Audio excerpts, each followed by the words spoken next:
Braves Live is brought to you by your local Ford dealer and by Comcast Business, powering possibilities. Braves trying to get 2 quick wins back here at Truist Park after dropping 2 of 3 in Philly about a week ago. The one win that they earned was a Spencer Strider start where he went full quad god. He makes part of our Comcast Business pitching matchup tonight.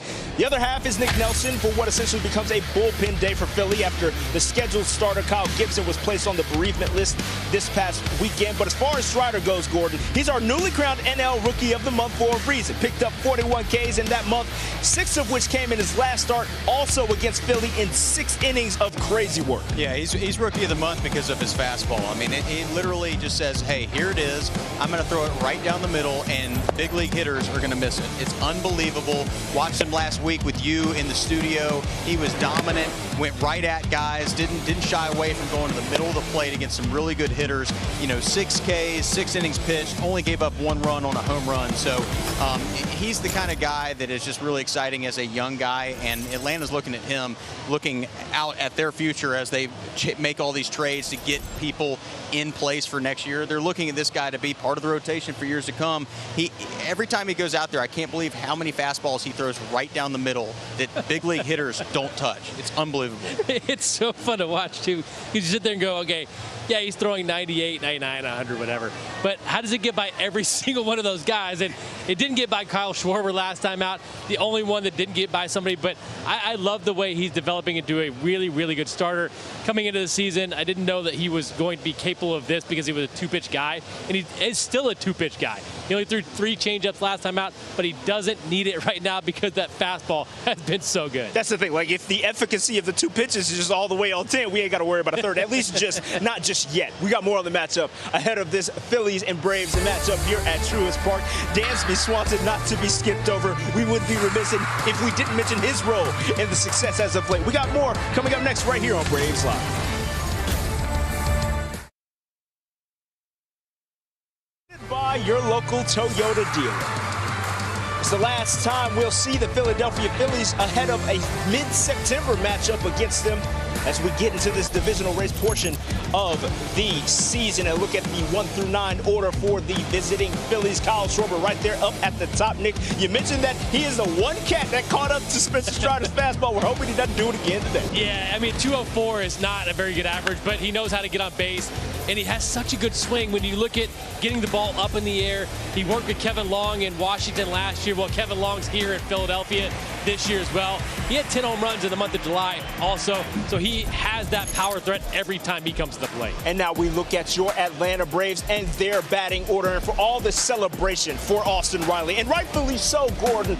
Look, the man right ahead of him, and Matt Olson playing first base, has done his thing offensively as well. Yeah, we talked a lot about it last week a lot. Matt Olson has really been coming on strong. He has been hitting the ball out of the ballpark. Look for him to have a huge second half, in my opinion. Without a doubt, we'll lean on his versatility defensively and production at the plate to carry us through here as we continue here on Braves Live, taking you right up the first pitch between the Braves and Phillies.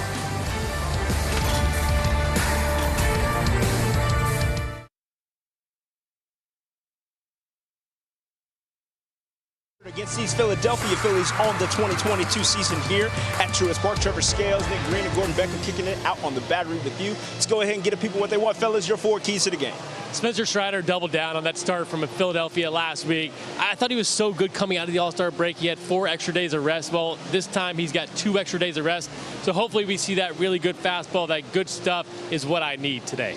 Yeah, and I got the Braves offense being a quick study against this bullpen day. I think me and you both know it's hard to face a guy one time. And when you're going through the bullpen and you're only getting 1 at bat against him, you don't see that starter twice or 3 times. It's always difficult to get on him. So Braves to get on the board early against this this bullpen for Philly, which has struggled all year. I imagine patience is going to be a major key in that. Not necessarily, it's a balance between patience and aggressiveness, as we all know. Continuing here on Braves Live, taking you right up to first pitch between the Phillies and Braves right here at Truist Park, looking to get back above 500. They're 2-2 on the year against them. And Brian Jordan is part of your illustrious call. He's handling some business with the Brian Jordan Foundation, awarding scholarships to his recipients ahead of game time today. Chip Caray, Brian Jordan, Paul Bird, and Kelly Crow are all on the call here on the other side. Enjoy some Braves baseball, folks. I know we most certainly will.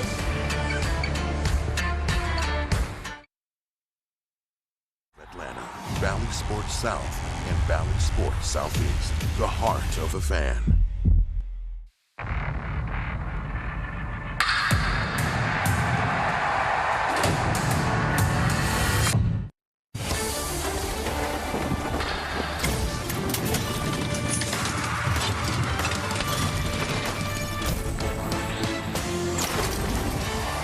World champion Atlanta Braves baseball is brought to you by Truist. It's a hot, muggy night in Atlanta, and boy, it's been a busy day.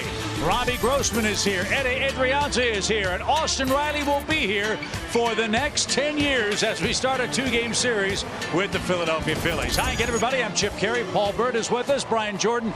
Kelly Crow will be along in just a moment. Bertie, the trading deadline has come and gone. It has been a crazy 24 hours for Alex Anthopoulos, but once again, the Braves are restocked and ready for this final two-month push. Alex wasn't taking any of my calls. He was busy right to the final 2 minutes. As you see, Austin Riley, congratulations. What a humble, hardworking young man. Also, congratulations to Braves fans for getting to see him for so long. Adrianza is back. Grossman can play anywhere. Odorizzi, welcome. He can pitch in the rotation or out of the pen. And Raisel Iglesias, a closer, very good power arm under 4 years of control. Bertie, Eric Young said a couple of weeks ago to me, the Braves want to play games that lead to important games in August and September. They have played themselves into that position, and quite frankly, the season starts now because the Braves have a really tough 3-week schedule ahead starting tonight with the Phillies. So you want to see the Mets on the calendar? Is that what you're saying? Well, you get your wish. Check it out. You can see the Mets, 4 up top, 4 in the middle, got the fish. Let's beat up on the Pirates and some others. Houston, a very good team. And look, these are all big league teams. So it doesn't matter if somebody's in first or last. You got to get your best game going. The season starts today. And it starts with Spencer Strider on the mound for the Braves. The Mustache Gang is out. We'll see what happens as the Braves gain some revenge, we hope, on the Phillies in a brief 2-game series starting tonight. Brian Jordan will join us in just a moment. Braves and Phillies baseball lineups and first pitch next tonight on Valley Sports.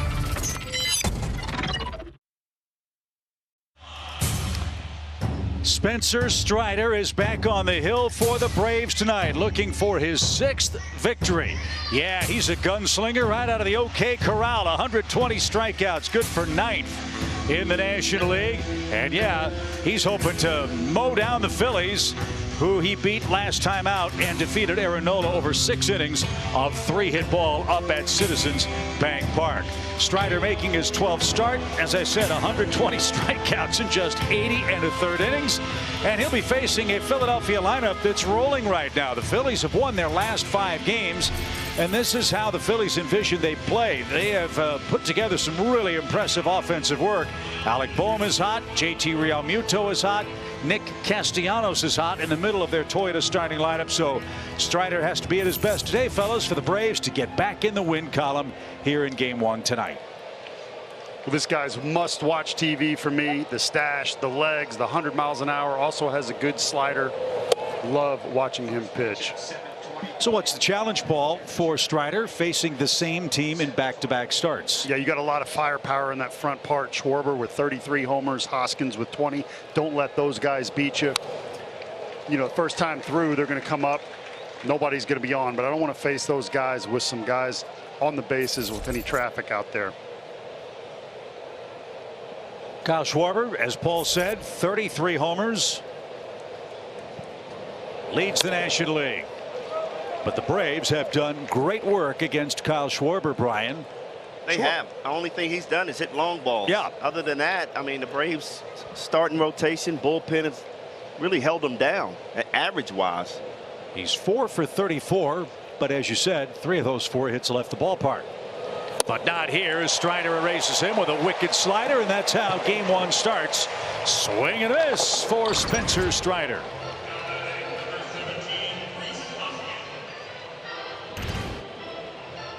So Strider facing Rhys Hoskins. Fellas, what are the 4 keys to victory? Well, Strider slaughter today, baby. I want to see a lot of those slaughters because, you know, we talk about adjustments. He just faced these guys, so you got to adjust on the fly. And then offensively, we got to be patient against Nelson. Make him throw a lot of pitches early. It's a bullpen game for the Phillies today. We'll talk more about that when they take the field here in the first inning. As Rhys Hoskins batting .251, he's a 20-homer man for Philadelphia.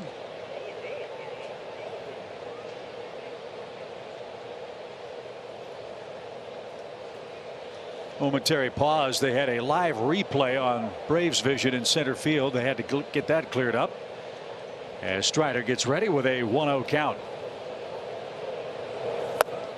And that's taken low. 2 hot teams come into play today. The Phillies have won 5 in a row. They beat the Braves in the final game at Citizens Bank Park, then swept a 4-game series against the Pirates. Look, they lost Bryce Harper. Since his injury, they're 17-12. Guys are really stepping up in his absence. So when you thought you lose Bryce, these guys are going to fall back, and they're not. We saw the same thing last year with the Braves and Acuna. Guys rallied, stepped up. A few trades happened. Next thing you know, they're World Series champs. So I agree. Don't discredit or discount the Phillies, even though Harper's out. As it stands now, the Phillies would be the number 3 wild card in the National League. They have a game lead over the Cardinals. As this one is poked to the left side, Dansby throws on the run. Skip throw in the stretch. Got him. 2 out. Wow, Dansby is just so good with that. Throwing across his body right here. Just putting it in a place where Olsen can handle it. And Rhys Hoskins not that fast.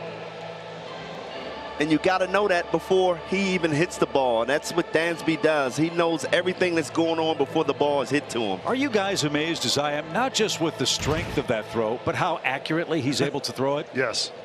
I'm not an infielder, but I'm a pitcher. And when you step towards home, it's like stepping towards home and throwing to first base. How in the world can you get that much behind it? I have no idea. And I don't know if you saw Strider, but it really pumped him up that he made that play right there.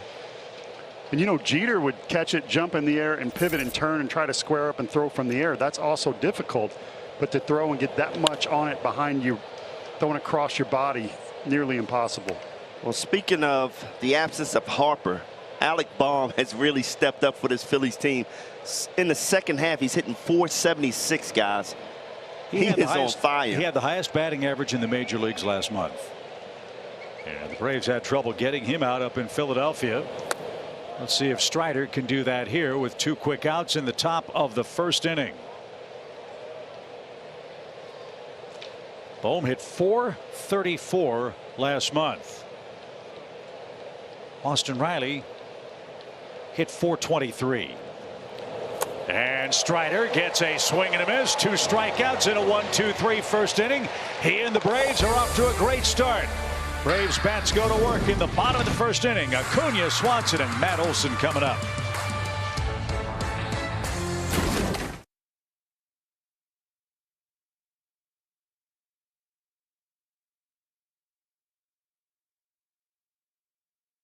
Brought to you by Landmark Dodge Chrysler Jeep Ram.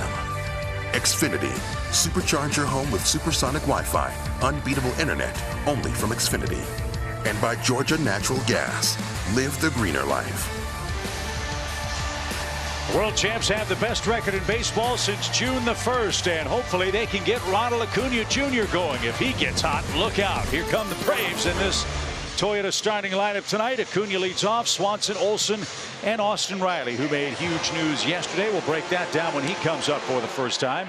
As we mentioned, it's a bullpen game for the Phillies. This is Kyle Gibson's day to start. He's on the bereavement list. He lost his grandmother and is unable to be with the Phillies. So it's a bullpen game, guys, and Nick Nelson gets the start. You got it. Nick Nelson out of the pen. He's their long man. Normally when you start a game that's a true bullpen game, you may come out with a setup guy. This guy can throw more than 1 or 2 innings. We'll see how he does. It's his 4th career start. 2-0 with a 1.59 and 17 innings pitched over his last 10 games. So he's been good. He'll start tonight with Ronald leading off, and Acuna gets buzzed inside. 1 ball, No strikes. Ronald Acuna is taking a lot of extra BP trying to figure it out. You know, guys, this is a young guy that never really experienced going through some tough times. And I think mentally it's harder for him to get out of this funk. But once he get out of this funk, as you see, he's putting the ball in play. May not be hitting home runs right now, but he's swinging bunts, accounting for hits, right? And that will get him going, I think. Slicing out of play right side for Acuna, who's riding a modest 3-game hitting streak. I talked with Kevin Seitzer about what they're seeing from Acuna. Front shoulder flying out. Yes. And Brian, they said he was back on his back leg. They're trying to get him standing more centered in the batter's box. More balanced. We'll see if it pays off. Because what happens when he drops that back leg, all of a sudden it dips. Now the bat drops, and that's why he's striking out an awful lot this year. That's hit high in the air toward Castellanos in right. And Acuna's retired in the Braves' first inning. That brings up Dansby Swanson.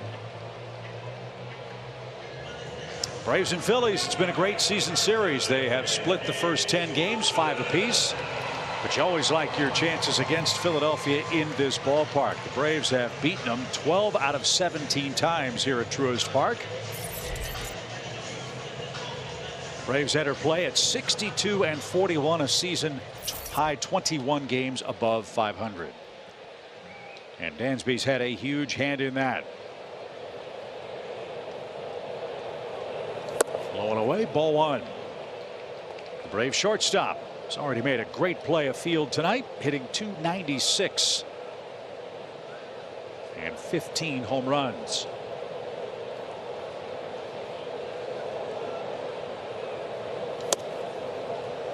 If he just had those numbers, you know, I would hit 240, hit 230, 15 home runs, those numbers at the end of the year with the defense he's played, I would say that's good enough, man. Yeah. You're one of the best defenders in the league. Keep doing what you're doing. For him to be that complete of a player is incredible. Left side, Gregorius, long run, headed, thrown over, boom, and it's not in time. Infield hit. Well, that's the difference of having speed running down first base. DD made a great play, great effort there, but Dansby's just too fast. You hit a ball like that, you smell that hit, guys, and you just really take off out of that box as Dansby did. Just hustling. And he's really been leading by example this year. I mean, he's been so consistent. I love what I see out of him. We lose Freddie Freeman, but he steps up as that next leader in that clubhouse. And he's doing a phenomenal job. And this is how you want Matt Olson up against the Phillies. Matt has played 13 career games against the Philadelphia Ball Club. Wait till I give you these numbers with Swanson at first. 13 career games against the Phillies. Matt Olson has 8 home runs, 11 RBIs, 14 hits, and has scored 10 runs. That's some production. Wow.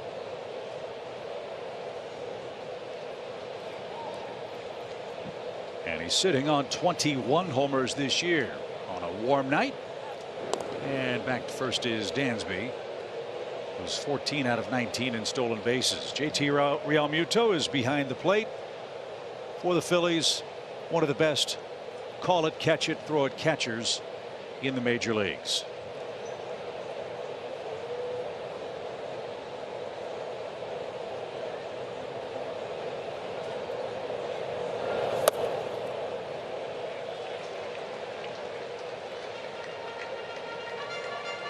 If there's an Iron Man in this league this year, it's Realmuto.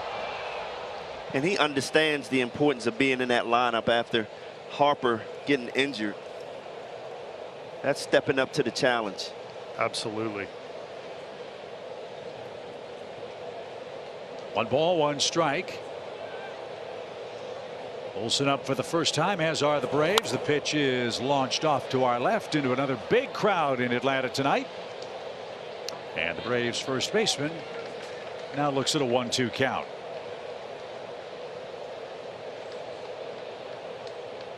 As a pitcher, your catcher's your quarterback. He's your guy. You trust in how he calls the game, not just how he hits, how he throws guys out, sees the field. It's important that that guy goes to the post.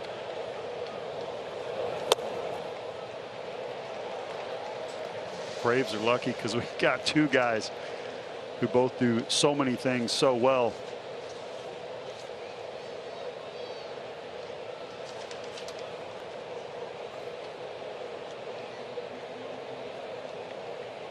Short lead by Dansby, 2 balls, 2 strikes. And this is what also Matt Olson does so very well. He's not afraid to hand the baton. Matt far and away leads the club in walks with 51 of them. And now let's see how the Braves played here with a 3-2 count.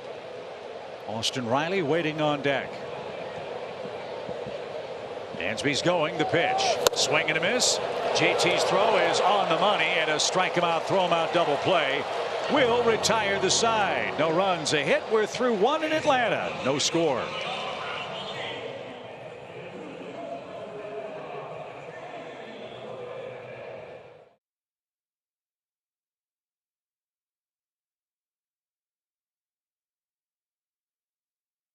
And the Braves starters have been terrific. That's our Zaxby's indescribably good play.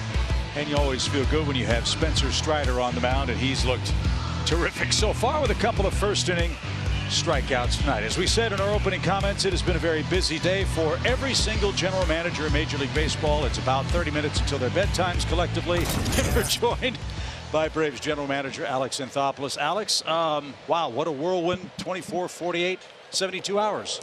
Yeah, it always is. It's I'm glad it's over. You know, it's an opportunity to make the club better, and you hope 2 months from now, or hopefully 3 months from now, we're saying it worked out. Take us through the thought process of the deals you made and how you identified the players you eventually acquired. Sure.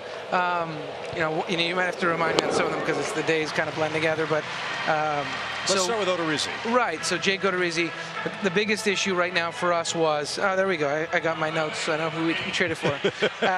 Jake Odorizzi, that came together last night late. We knew he was available.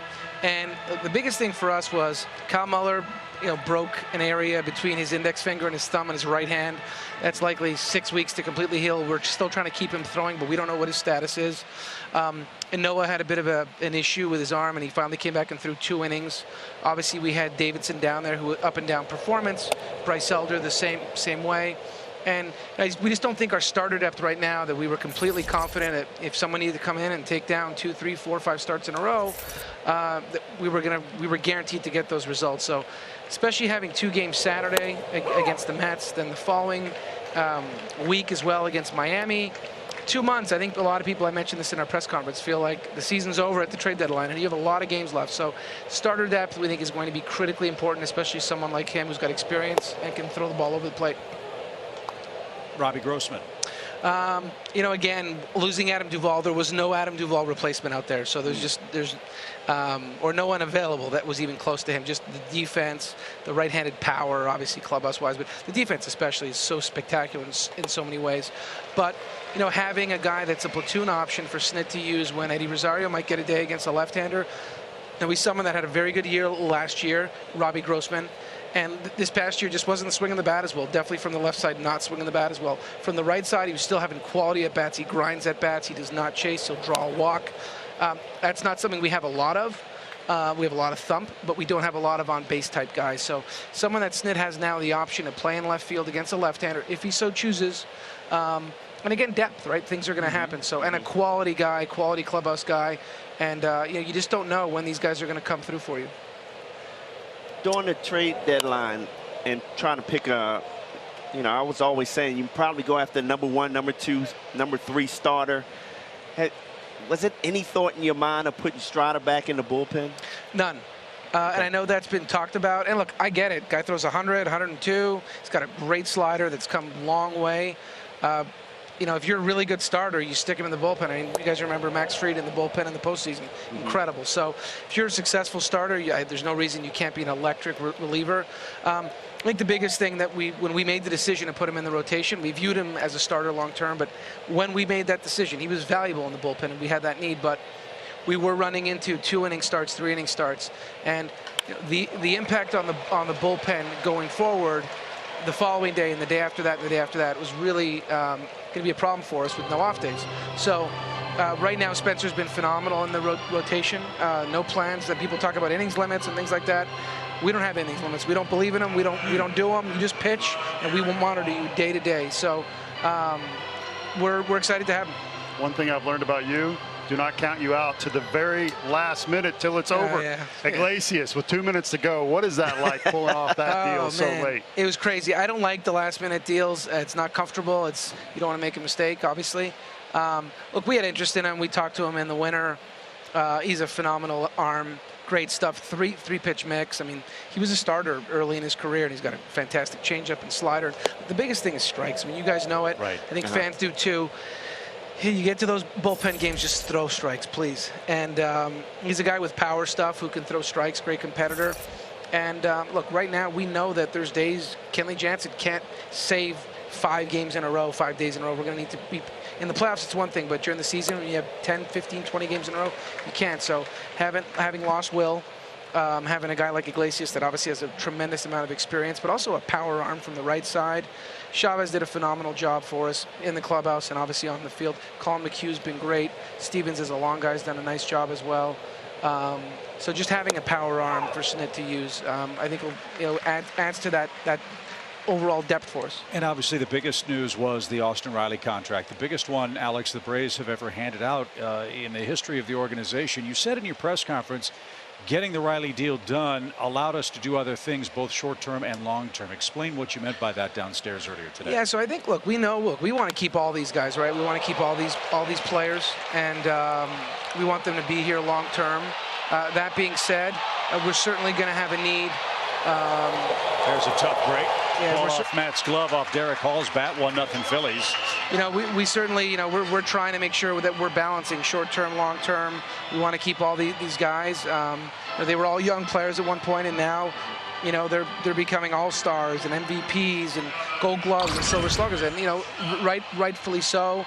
They're earning more money, and I always tell these guys I want them to get expensive as they can, because that means we're winning more games. So. You know, it's one of those things that knowing we're having some cost certainty with Matt now, obviously with Austin at third base, those are big salaries for us long term, but it allows us to map out when we're making long-term commitments or trades like an Iglesias and things like that. As much as we're in the now in 2022, we still talk about our 2023 needs and our potential 2024 needs and so on. So you're always trying to balance. You don't want to get to the offseason and say, whoops, we didn't account for this, we didn't account for that. So having clarity on his deal allowed us to eliminate some options in trades and to explore some. Bryson Stott is the hitter, 1-0 Phillies. Alex, what's the update on Albies? Because I noticed you didn't go after a second baseman, so which I love Arcia's defense. I think he's going to hit. But what's the update on Albies? Yeah, so we talked about second base, and you know the tough part about it was if you go get someone who's been an established second baseman, you know, we expect Ozzie to be back early September, mid-September. We think at the actual, you know, that's as late as we expect it to be. It'd be tough to bring somebody in, have them play, and then they're going to go back on the bench knowing Albies is the guy there. And also Orlando's done a really nice job for us. Like you said, the defense has been spectacular. So you start weighing how much of an upgrade over what Orlando's doing defensively, offensively, are we going to acquire, take it on salary, trading prospects and players. You start adding it all up for 5-6 weeks. Is it that much better? Potential disruptions in the clubhouse, the roster. So Adrianza for us is a guy that obviously we all know well, knows his role, can cover us at short, third, obviously outfield, second. Not someone that needs to, you know, obviously Snit goes with his guys. And if you're a bench player on the Braves, how durable these guys are, you may not play it that often, but when you get your opportunity, we hope you can produce. And a guy like Adrianza, who's a total pro, great familiarity with the ball club, and the fact that he covers us in so many areas, he was the right fit to really spell that period until Albies comes back. So, Alex, now you have your roster set. You have your team as it's currently constructed. We said in our opening comments the season, for all intents and purposes, really starts tonight with this juggernaut schedule the Braves have. Phillies, Mets twice, Astros, Cardinals, Marlins. I mean, this is a really hugely important part of the schedule for you.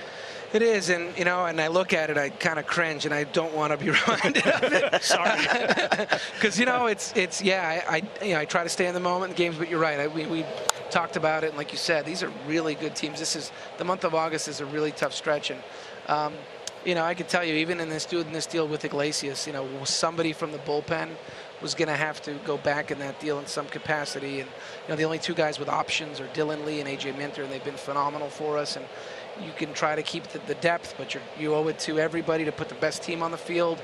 And these games are so important, and you don't want to wait for the rosters to expand in September. So, it's still something I'm debating right now in this moment. That was a tough call because I really love all the relievers. I love what they've built. I can't say enough about Will Smith as a human being, Jesse Shaw as a human being. That was the hardest part of these deals today. Just beyond what they've done for us, just tremendous human beings in terms of, on a scale of 1 to 10, 10s in terms of clubhouse and everything else. So as much as you'd like to say you're excited, it does make it a little harder when you lose guys like that. When's the last time you had 8 hours of sleep? You know what? The last time is if you pull an all-nighter, the next night of sleep is gold. You can go like 8, 9, 10 hours. So that's honestly the last time I had an unbelievable night of sleep was when I was going on like 2 or 3 hours. Oh my goodness. 2 balls, 2 strikes to Matt Vierling. And the way that the organizational things have been stacked up for you guys, you have the trading deadline August 2nd. You had the amateur draft about 2 weeks ago. I mean, you talk about overtime work. Man, oh man. Yeah, it's tough on families and things like that. So my wife and kids, they're back in Canada seeing my in-laws and family, and their cousins will be back in Atlanta next week, getting ready for school. But the July is tough for GMs with the draft and trade deadline, but I'm glad it's over and I get to see them again. Go get some sleep, Alex. Great job. We appreciate it. Thanks, Congratulations. Alex. Appreciate it. Alex Anthopoulos, Braves general manager. 1-0 Phillies take the lead here in inning number 2.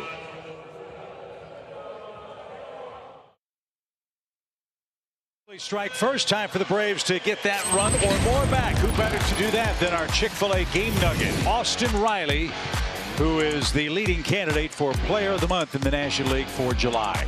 Well deserved. This guy has been incredible. Look at the average, 423, 11 home runs. Look at the extra base hits, 26 guys. Incredible, well-deserved new deal. Had to give him a big hug when I saw him early. He deserves every dollar of it. And Austin not only is the leading candidate for Player of the Month, he is the Player of the Month. That was announced moments ago. As he swings and misses, 1 ball, 1 strike from Nick Nelson. And again, thanks to Alex Anthopoulos for stopping by. You could see the weariness on his face, couldn't you? I mean, this has been an exhausting 2-week stretch, not just for our general manager, but for all of them around the major leagues. And he's so great with the media, man. I just love that guy. He does not shy away. He will answer any question you got for him. Just a stand-up guy. How about Austin Riley last year, April, struggling? Some people are saying, gosh, should we send him down? What should we do? Is he going to figure it out? The next year he signs the most lucrative deal in Braves history. And he does that. With a 2-1 count, just bounces a ball through the vacant right side of the infield, and the Braves have their second hit of the game. This one a leadoff single. And that's why he's so good. I mean, he doesn't have to hit a home run, extra base hit all the time. He's going to take what the pitcher gives him. That's a nasty pitch down and away. He just takes an easy swing, takes the single. And this is a guy that's on base that can run. Comes out early, gets his work in, signs autographs, shake hands with all the fans. Incredible person on and off the field. So happy for him. His son Eason, first son born this year. It's been a great last couple of years for him. It has. You bet. Letty Rosario, the batter, 2 homers for him, 7 RBIs. And a little late there. No balls and a strike. We heard Alex talk about Robbie Grossman and that there was no Adam Duvall-like replacement. Grossman is a switch hitter and will probably share time in the outfield with Eddie. Grossman will most likely play against left-handed pitching. Yeah. As that's fouled away, it's quickly 0-2. Yeah, he has a good right-hand swing. Struggles a little bit with that left-hand swing.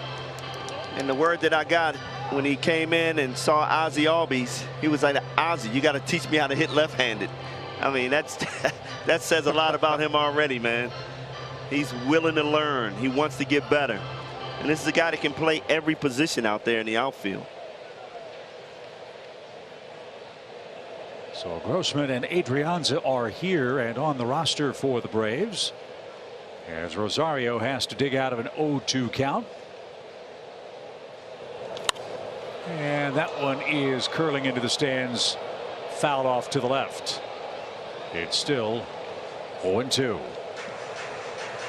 PJ, you mentioned how Grossman can play so many different positions, and I like how Alex Anthopoulos said we have to account for, if somebody gets hurt, so Odorizzi or others, Kenley Jansen, you have to account for something going wrong, and that versatility of being able to play all those positions really helps. Yeah, it adds that depth that you need at every position. And Grossman's he's a good player. He can run. He's a good defender. And Rosario chased ball one, instead strikes out. 2 of those for Nick Nelson. And William Contreras, the hitter, with a man aboard here in the Braves' second. I love the fact that EY was out in the outfield working with Grossman at every position, center, left, right field, getting him used to all the angles, how the ball comes off that wall, teaching him everything he knew. You guys have been traded before. You've played for various teams in the major leagues. What's that first day like with your new club? Well, I got traded in the offseason, so never got traded in season.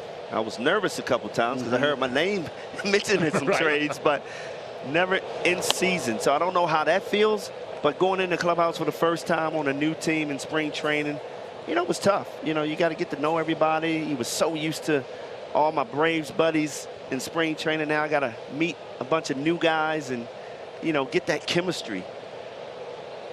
And that's sometimes tough.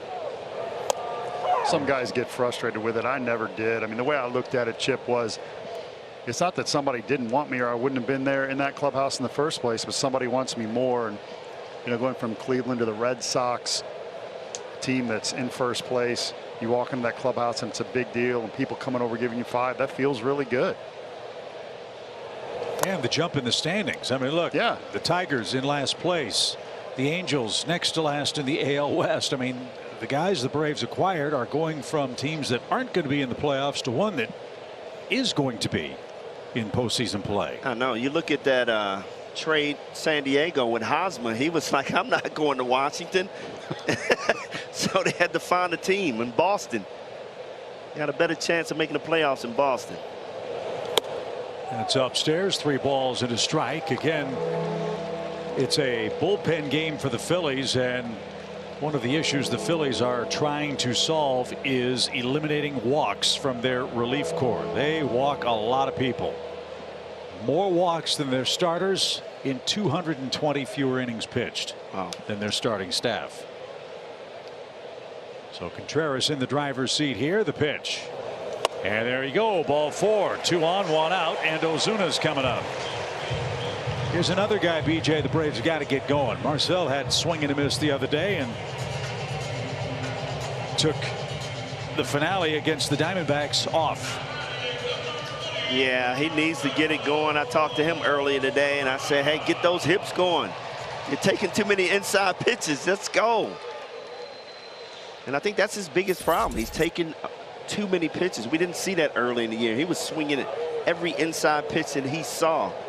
And now he's taking those pitches because in the back of his mind as a hitter, he's saying they're not coming in. They're going to go away, away, away. And next thing you know, you're 0-2. He and Junior Valentine having a lengthy discussion before Marcel digs in. First Braves threat. 2 on, 1 out. Trailing by a run. And the pitch. Nothing wrong with 96 there. Strike 1.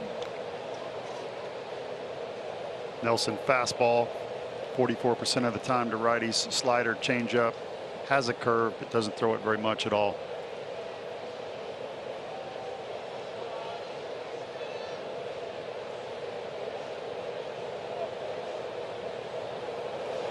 Swing and a cannon shot, but pulled foul.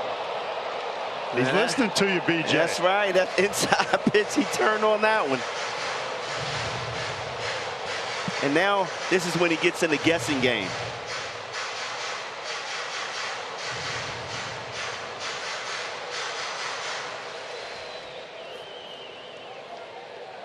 No balls, 2 strikes.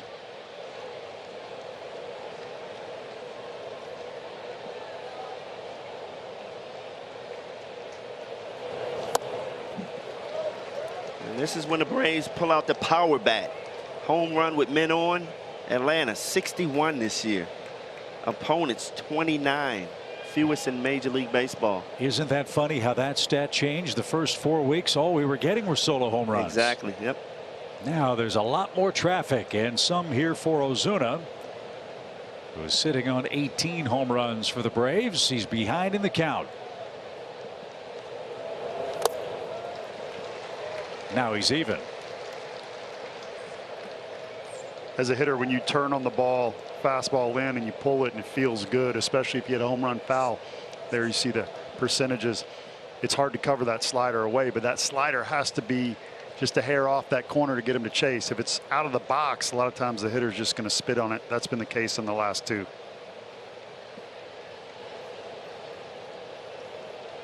Good speed aboard for the Braves. Riley, the lead runner at second. The pitch.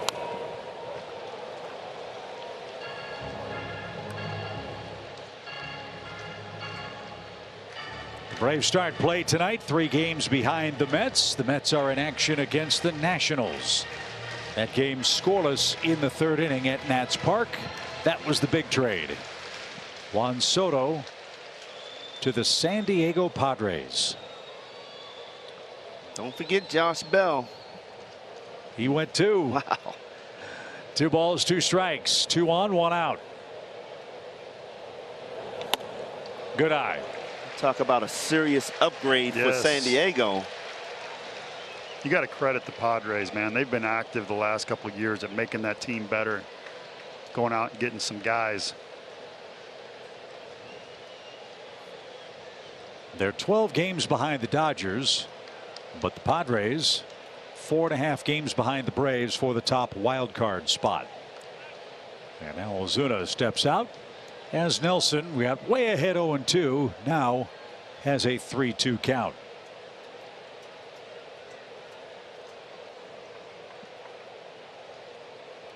Fighting off those bugs, man. It's like you, BJ. I know. It's got a phobia. The runners lead. The pitch. Swing and a miss. Slider takes care of Ozuna. Second strikeout of the inning. And Orlando Arcia's coming up. And that's been his weak spot right there. Those sliders, 3-2 count. Really struggled on taking those pitches. I get it. You want to hit. You want to drive in some runs. Well, let's see if Arcia can provide a 2-out hit. Braves have been very good with 2-out lightning since June the 1st. And Arcia swings the first one and skies it to right. And Nick Castellanos is there, and Nelson pitches out of a 2nd inning jam. The Braves have stranded a pair of runners and trail by a run as we head to the 3rd.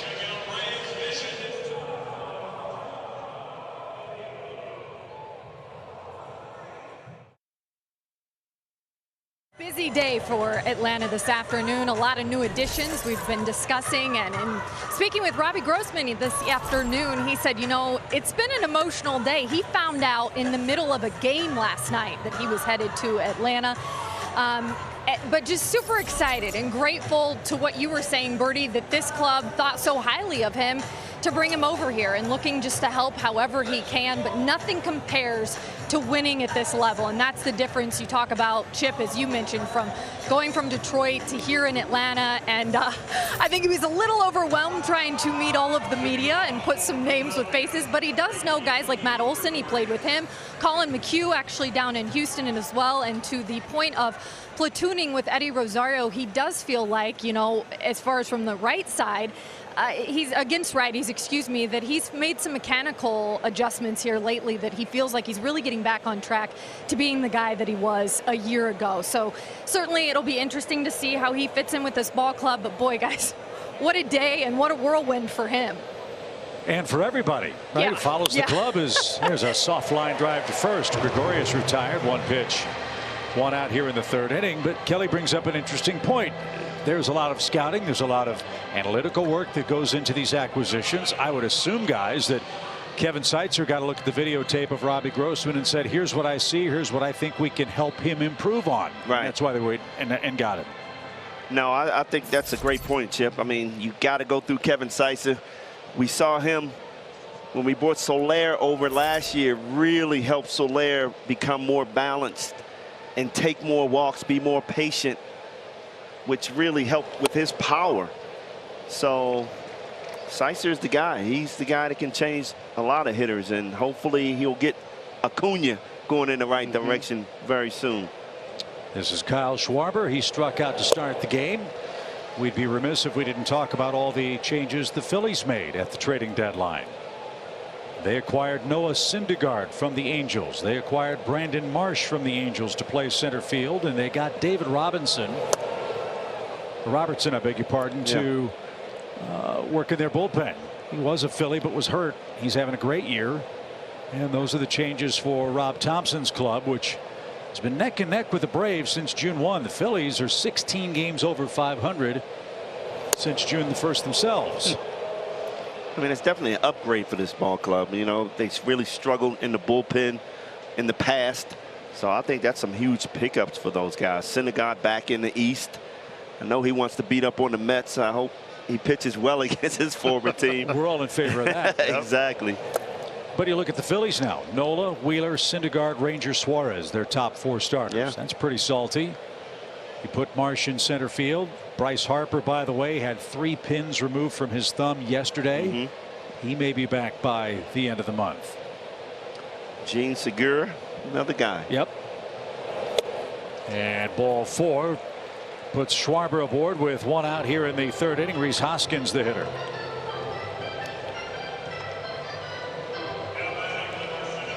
Hoskins retired, and that great play by Dansby Swanson at shortstop in the 1st inning. 1 through 4 hitters against Strider hit 131. So we talked about taking care of business at that top part of the lineup that has a lot of pop. Here's another one, 20 home runs on the season. Got to get these guys out.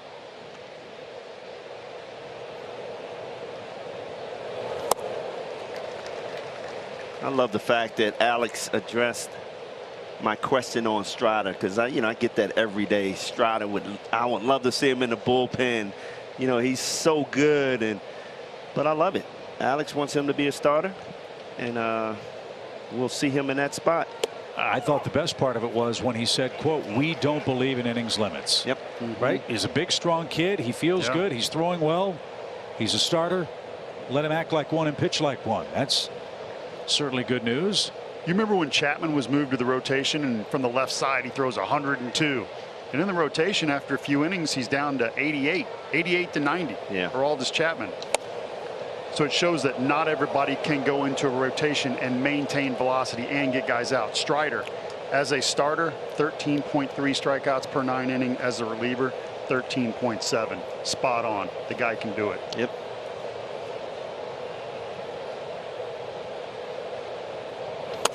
Strike 3 takes care of Hoskins. Wow, that was a beautiful pitch right there. Low and inside. Man, I'm the hitter. I can't pull the trigger on this ball either. Supposed to be away. That's okay. We'll take 97 paint inside corner. That's why Contreras had to catch it that way. And I love the stare of Hoskins, like, what was that? 5 strikeouts, 2 away for Bohm, who swung and missed in the 1st inning.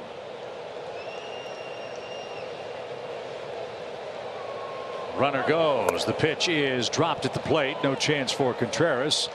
And Schwarber is an opportunistic base stealer. He picks up his 5th. He was about to head back to first. He thought the ball might have been fouled off. Arcia tried to deke him. Almost got him.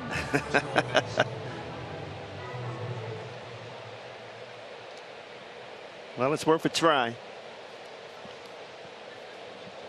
But Schwarber asked Bill Welke, hey, was that a foul ball or just a ball? So he hugged the second base bag. He stands there with 2 outs. 1-0 count. And Bohm a little late. I don't think anybody expected Schwarber to swipe that bag. Schwarber showing everybody he can run a little bit. Got a great jump off of Strider. Well, you got your hands full with this guy, Alec Bohm, having a great run. As we told you, best batting average in July of anybody in the bigs. And a line drive smoked right at Arcia. Bohm barreled it, but the walk is left stranded in the top of the third. Phillies enjoy a 1-0 lead.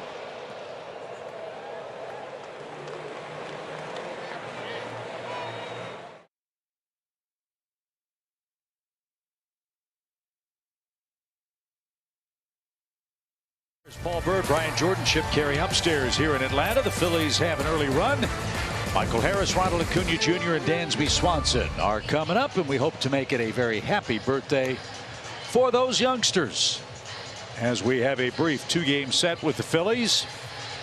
Atlanta coming off a 3-game sweep over the Arizona Diamondbacks. Michael Harris will get things started. Michael is hitting .279, 9 home runs, 30 batted in.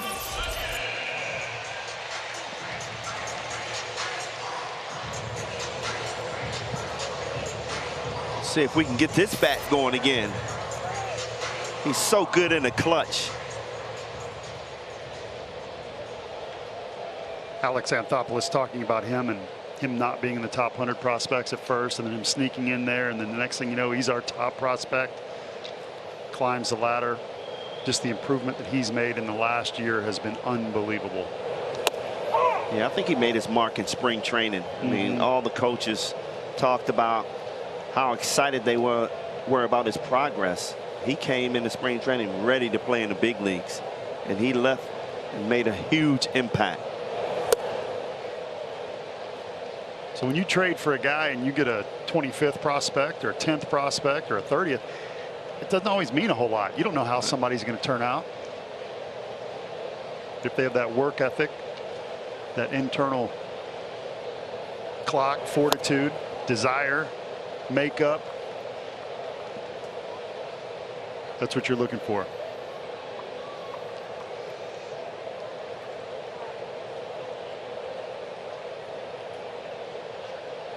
Base is empty. 1 ball, 2 strikes. Ow! Harris got hit on the foot. He was behind in the count. A bad miss by Nelson. But there's a free base runner. Harris will make his way to first, representing the tying run, with Ronald Acuna Jr. coming up. It looked like this ball bounced first. Then again, it did not bounce. Right off the bottom of the foot. Oh, no. You don't think you use your pinky toe until you hit it on the fireplace or take one in BP or in the game off that. Next thing you know, you can't walk.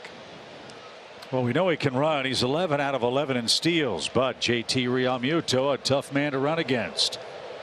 Ronald popped out his first time up. Yeah, you better make sure you get a good jump, because JT, one of the best throwing catchers in the game. Threw out Dansby in the first inning for the Braves, who've had base runners in every inning so far against Nick Nelson, who leads 1-0.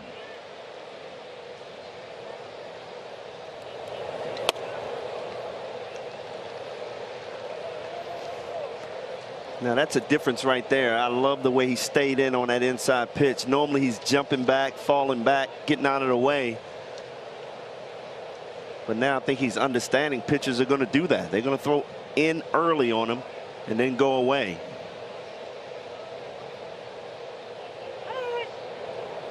Late time granted by Junior Valentine. Not sure who called it.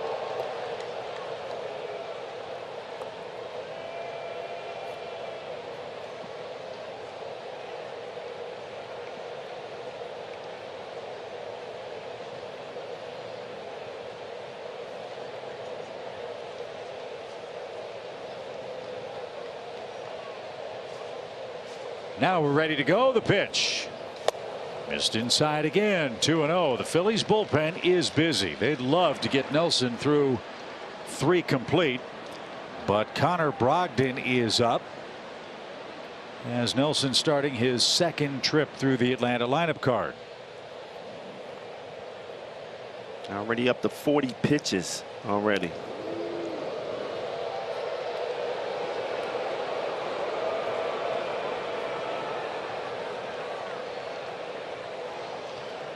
2-0 count, Paul. You thinking what I'm thinking? Yes.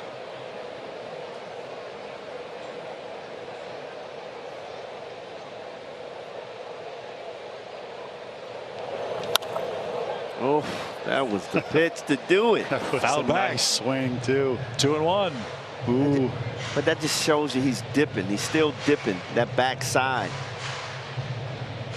I keep saying it. He's a tick off. So when you look at that, you're talking about his back shoulders dropping. Yeah. What Kevin Sykes is trying to do for him is to get him balance, not to drop back on that back knee every swing. That dips the backside, and that's why he's missing those pitches. Skipped up there and a great stop. 3 balls and a strike. So when they say today they want a slight uppercut, you don't do that with your body. You Right. do that with. You do that with your hands, and then come on through and finish your swing. But when you dip that backside, you got to be near perfect. That means your back goes in and out of the zone. Absolutely. Make him throw you a strike, Ronald. 3-1 the count. He didn't. 2 on, nobody out. So a couple of walks for Nick Nelson. Dansby Swanson is coming up. And the decision making starts in the Phillies dugout as Dansby's up. Arsenovas get their featured player of the game. Wow, he loves playing against the Phillies. 11 games, 366. Look at the OPS, 883. 6 runs scored. Getting it done, Dansby Swanson. So with the Phillies up a run, Nick Nelson faced 10 batters. He had base runners all over the place, and he'll leave with 2 on, nobody out. Dansby Swanson versus Connor Brogdon here at Truist Park when we come back.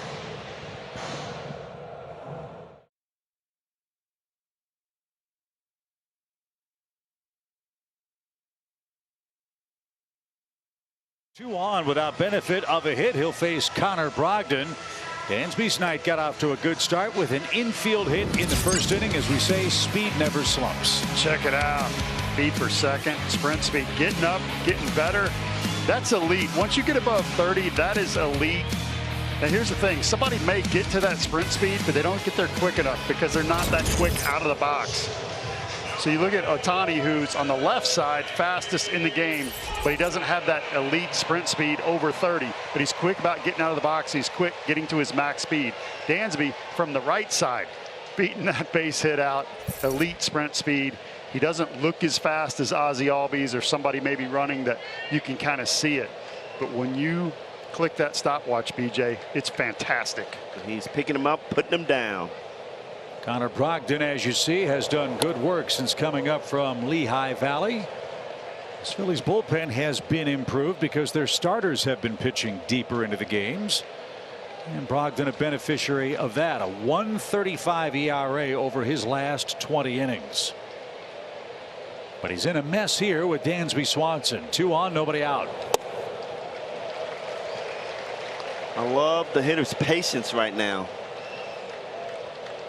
Making this bullpen throw a lot of pitches.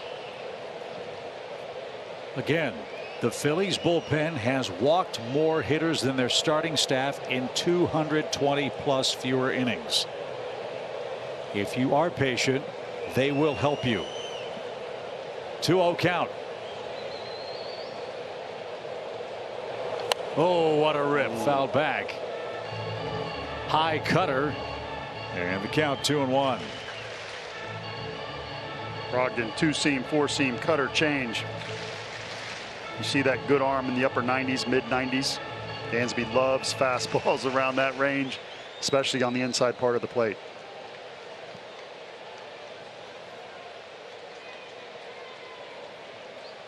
There's room in left center and a lot of room down the left field line.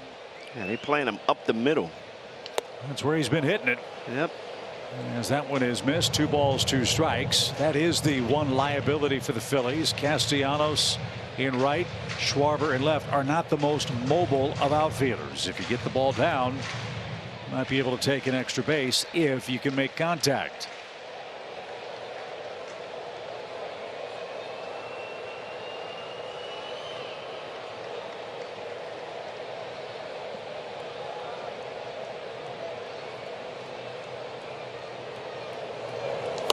And he came back to get Swanson with 3 straight strikes, 1 out. So Brogdon gets the all-important first man faced. Matt Olson is the hitter. He struck out into a double play his first time up.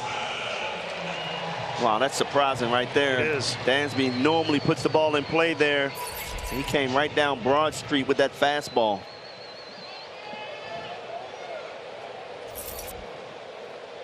Matt Olson looks for his first career hit against Brogdon.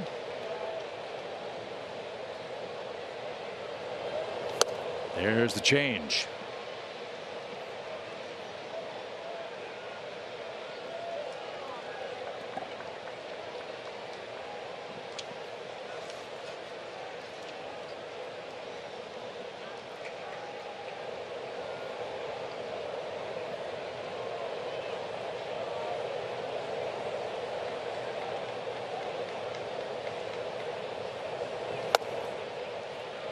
Good news in Washington. The Nationals have scored against Jacob deGrom. It's 1-0 Nats. Whenever Jacob deGrom pitches, it seems like the Mets offense stays asleep. It does, man. He has the worst luck. Hope it continues tonight. They're 1-0 in the 5th in D.C. We're 1-0 Phillies here in Atlanta. Home third, 2 on, 1 out. And that's without Soto and Josh Bell. Another changeup. He's thrown 3 in a row.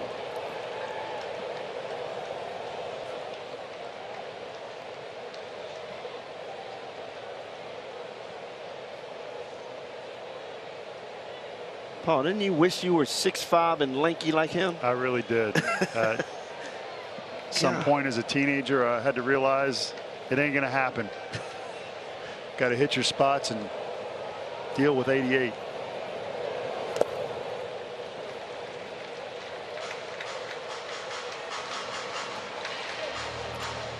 So Olson has seen 4 straight changeups. The count is now 2 balls, 2 strikes. That's the danger as a pitcher. Even if a guy can't hit a pitch at the big league level, if you show him enough of those, they get comfortable, they're used to seeing it, they guess right, and the next thing you know, it has to be a perfect pitch. Because even if they struggle with the pitch and you miss over the middle and you've shown it to them a lot, you're in trouble. Another one. He missed his spot on that one. He was supposed to go outside. You see Realmuto moving to the outside corner. Wow. He got lucky right there. But you notice it was a foul. It wasn't a swing through or a miss. Right. So he's starting to time it up. But when you throw 95, now if you throw 95 to 97, it's going to look 107. I would love Matt to shoot one right to the left side of the field. Right where the shortstop should be. Slight shift on for him. 2 balls, 2 strikes. And it bounces up there. So a full count. I haven't seen this yet to Matt Olson. 6 changeups in a row.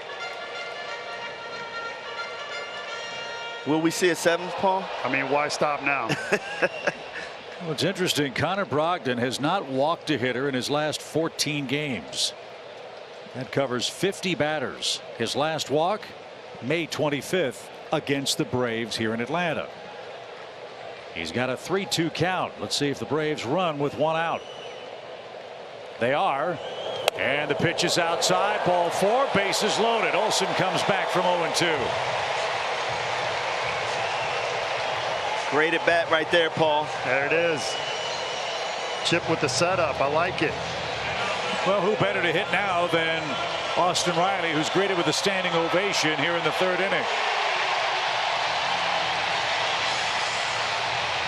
Has to feel good for that young man.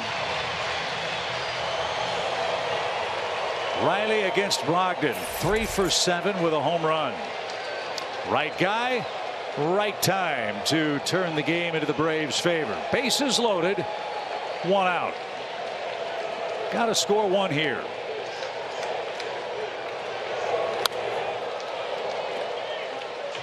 Braves fans chanting MVP. I'm here for it. I love it. Keep it up.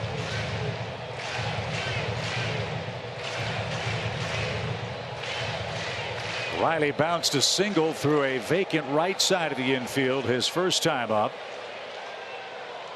Bryson Stott moves a little to his left to try to plug that gap. Hoskins well off the line at first. Strike one for Austin Riley. Strike two.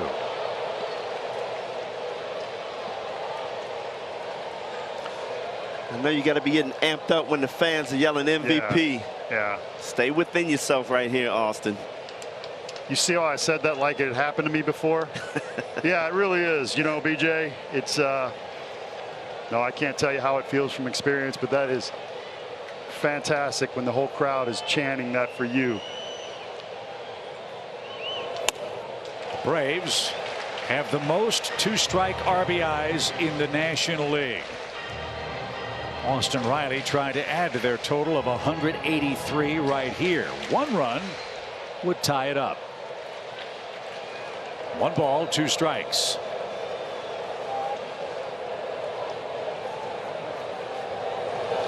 Oh, man. Lucky to get that one back, man.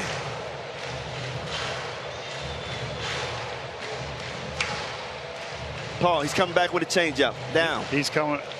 If he doesn't, I'm going to question all those pitches to Swanson. Right here, you throw the best pitch that you have going that night. Bases loaded, 1-2 count. Whatever you think your best is, you come with it right here.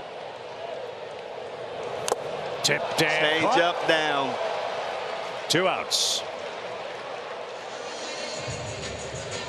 So the Braves had the bases loaded without benefit of a hit, but Brogdon, you could see the parachute pop out as it got to the plate. And Riley is down on strikes, and it's up to Eddie Rosario, who punched out in the 2nd inning. The Braves stranded 2 in the 2nd. They have 3 aboard here in the 3rd, and Rosario the final hope. Look at what he's done lifetime with the bases full. They give him the whole left side of the infield. Ball 1.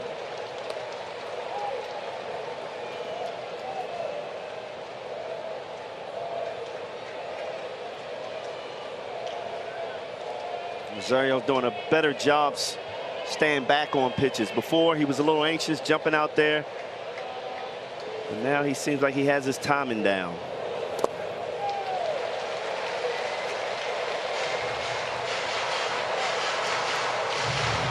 "2-0 right here, Paul. I'm coming out of my shoes." He has 4 grand slams in his career. Looking for the 5th right here. I'll settle for a single. Hitters count, if there is such a thing in a big league game now. Brogdon about to make his 20th pitch. 3-0. He's got to throw a strike. Again, if you let him, they'll walk you. And now Brogdon in a big mess. Bases loaded. He's got to throw a strike.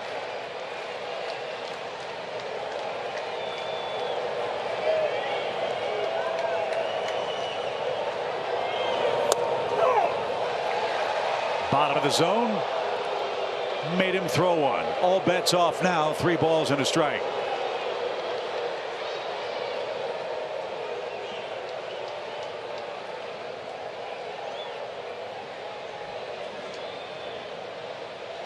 Everybody's holding up the Rosario bobblehead right now. Yeah, you got to do something. Giving him some good luck. Let's go. On the ground, Hoskins can't get it off his glove. 1 run in. Streaking around is Acuna. Throw to the plate is late. Braves take the lead. They put it in play. Hoskins can't handle it, and Eddie Rosario makes it 2-1 Atlanta. Great at bat right there by Rosario. Getting the count to 3-1. Got a good pitch to hit. He hit it hard. Rhys Hoskins trying to make the dive in play off his glove. Great job by Acuna recognizing that ball off the glove and trying to score right here. Great base running. And the slide. You love it. He said, "It's my bobblehead night. I'm going to come through." How about the head first slide and dive by Acuna? Great hustle. So the Braves cash in the Phillies' mistakes. A hit batsman and walk, score on the infield hit and 2 RBIs from Rosario. And the Braves have now taken a 2-1 lead. I love it. Your day. You come through big.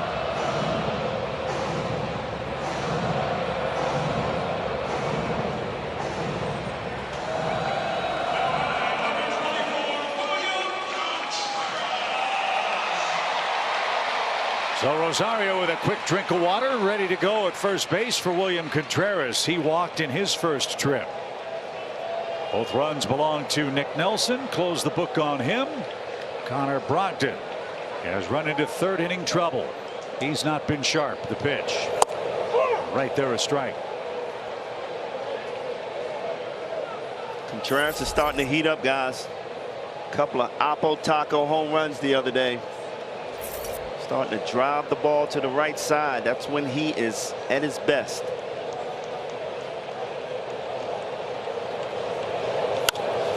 Poked one that way. Long run Castellanos over near the stands, and he's there and makes the catch, and that retires the side. Eddie Rosario with an infield hit brings home 2, and the Braves have their first lead.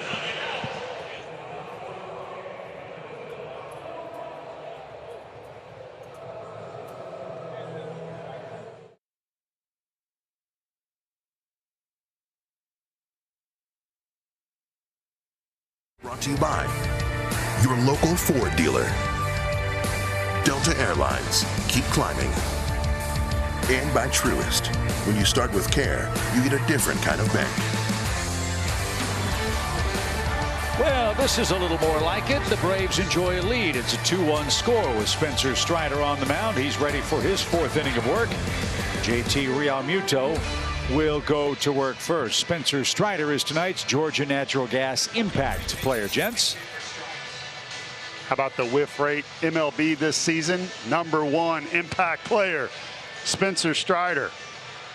I'm going to call it like my partner, the Strider Slider. 6 whiffs on 11 swings tonight. That's right on par with that average. It's so good. It's not just the 102 miles an hour fastball. Spencer struck out 6 Phillies in 6 innings in his last start. He's punched out 5 of them in the first 3 innings tonight, so he's ahead of his last start pace. Again, remarkably, Strider 125 strikeouts in 83 innings pitched for the Braves this year. And took a little off that slider, and Realmuto took it. 1 ball, 1 strike. Look, another reason why the Phillies have been playing so well. Realmuto, 393 in the second half coming into tonight's game. And that's really remarkable. As you alluded to earlier, Brian, this guy catches virtually every inning of every game, and it has not affected his offense. In fact, his offense has gotten better. It's amazing. It's amazing. And if I'm a Phillies teammate, I love his sacrifice. You know, it's tough for a catcher to play every day and perform at a high level. You still can't run on the guy, and he's one of your better hitters in the lineup right now. And another swing and a miss. Slider at 88. Realmuto is victim number 6 for Spencer. Good start to the 4th inning. He's making us look good. The G&G slider, 88 down and away. You got to be ready for 100, and then he throws something like that. Beautiful pitch, beautiful location, and you see the dot on the slider. It goes straight down. That's unfair as a hitter. I mean, you got in the back of your mind he's going to come with that fastball up in the zone. He throws the nasty slider down. Strider got to 3-2 on Nick Castellanos his first time up. That was the first hit that Strider has given up this year on a full count. It was a bullet into left center field. And then he came home on Derek Hall's double off the glove of Matt Olson in the 2nd inning. Castellanos, his bat is coming to life. He's 10 for his last 20 at the plate. I bet he loves playing on the road.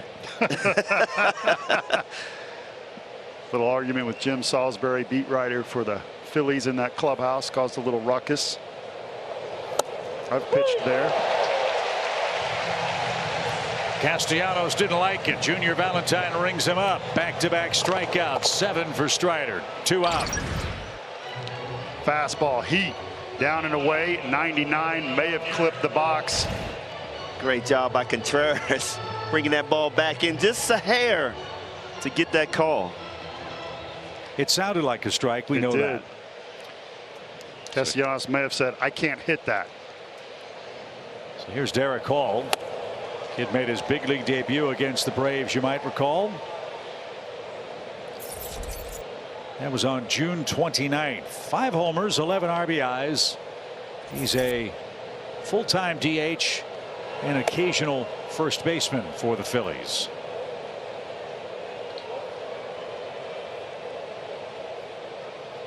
Big shift on for big Derek Hall.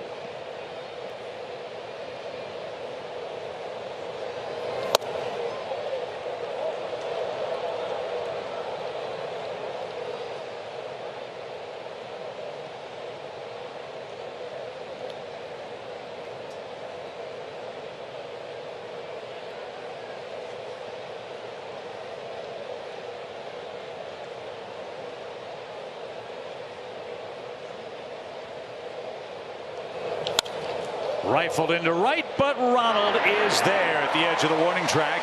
And the Phillies are retired in order. Good shutdown inning for Strider, who enjoys a 2-1 lead at home.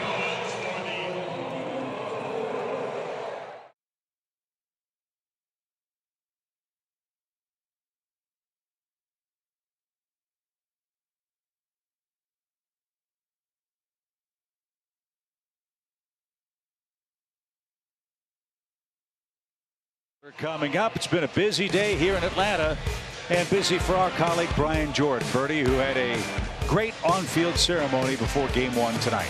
Shout out to my partner Brian Jordan, a great guy, very fun to work with. Not only is he knowledgeable about baseball, but he is the hardest working man off the field. The Brian Jordan Foundation scholarships young students for college, writes book, does fundraising. 15 scholarships handed out today. Over $100,000 spent down there. Couldn't even do the open of our show because he's doing more important stuff down on the field. Well, that was the best open all year long right there, guys.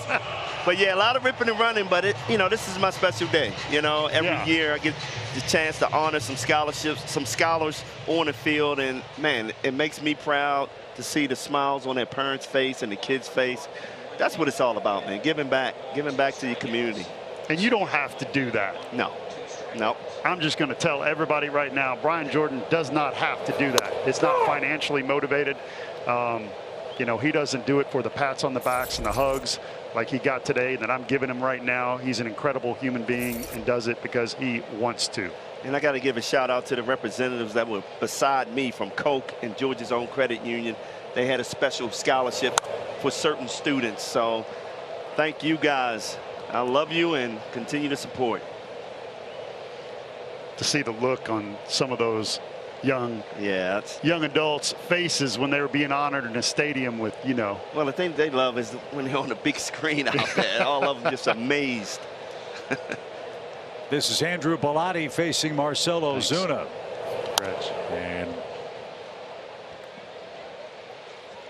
that's fouled back. No balls, 2 strikes.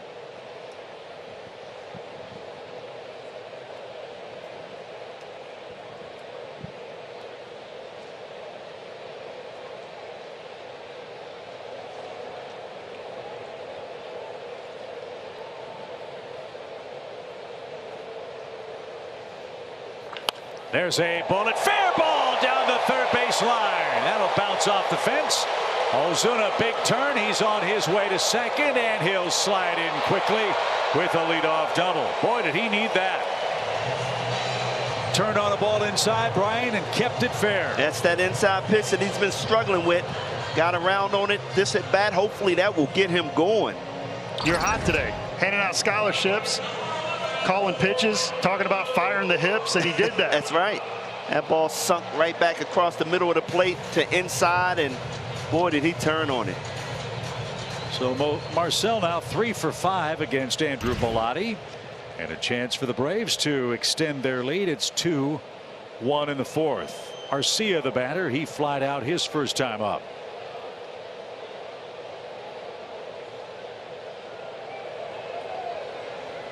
I think a point that Alex made when he was in the booth in the second inning was the Braves have guys that can hit the ball out of the ballpark. They are not a team that, generally speaking, is a contact hitting team. I think that's something that they would like to improve on as they play these final 2 months. When you run into the really tough pitchers, when the home runs don't come, can you manufacture offense?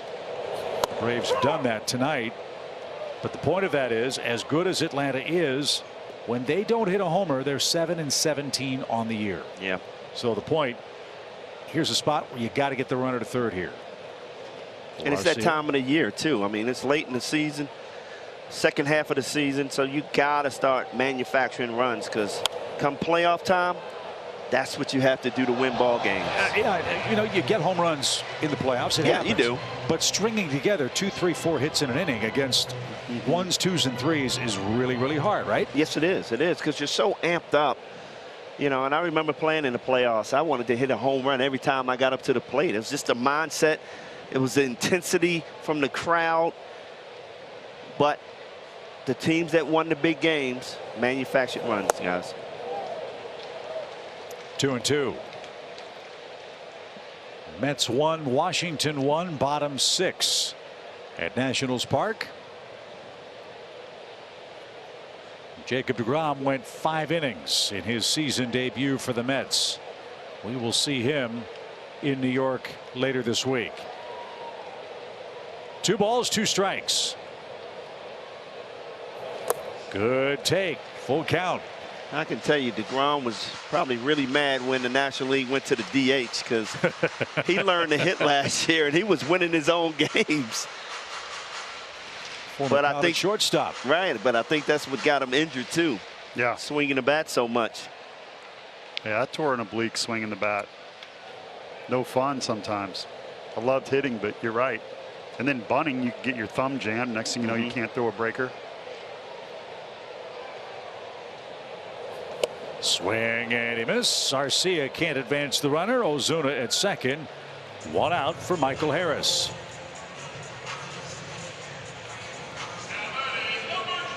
Man, that's where you love to see guys just choke up on that bat and just put it on the ground. Get on top of the ball.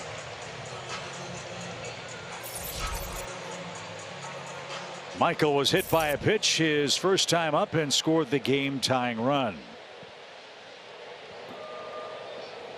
Man, I saw Michael in batting practice hit one over the chop house. I mean, on the roof. That was like, wow. He does put on a show. He always takes the first swing from the right side.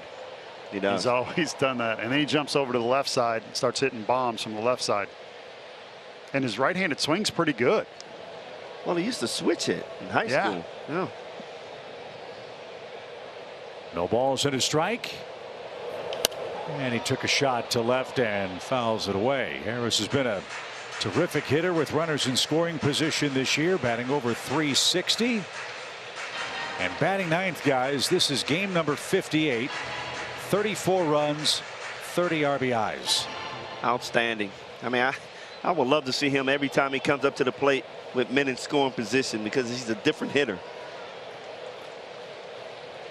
Now he's got some work to do with 2 strikes against Andrew Bellotti, the third Phillies pitcher.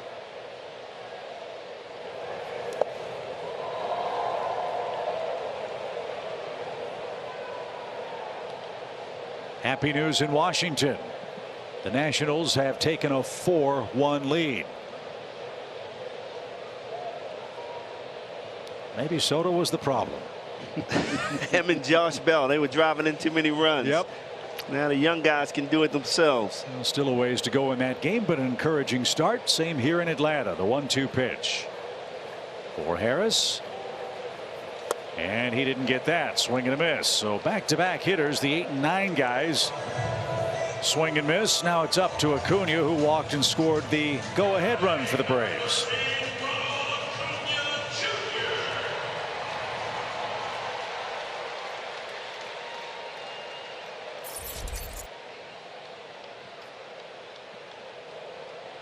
It's hard to believe it's been almost a month since Ronald Acuna Jr. has hit a home run.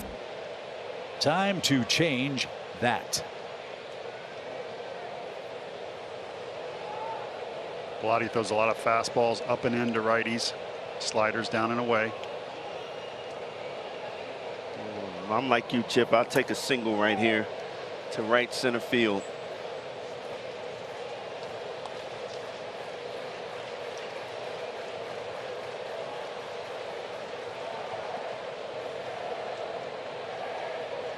Not sure if Ozuna was giving signals to Acuna. Sure looked like it as he measures off a big lead at second. 1-0 pitch.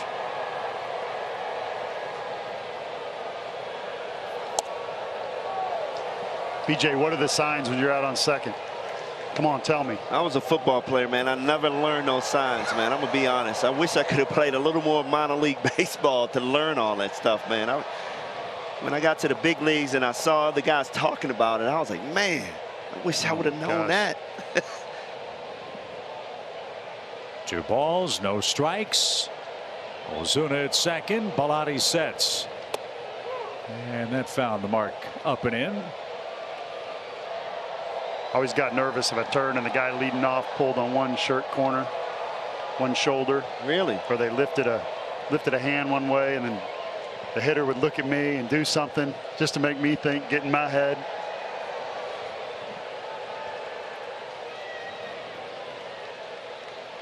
Two balls, 1 strike.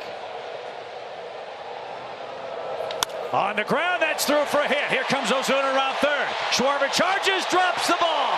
Acuna on his way to second. The throw there will be in plenty of time.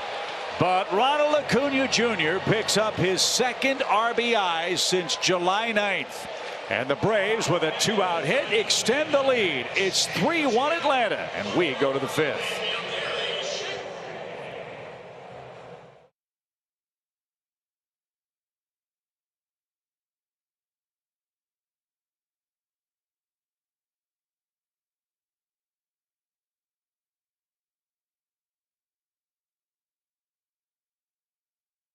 Have 3 of them in tonight's game, and that's the sum total of the offense. 3-1 as we head to the top of the 5th inning. Hey, there's our pal, as Frenchie calls him, J-Bone. Jerome Jerinovich is in the house tonight.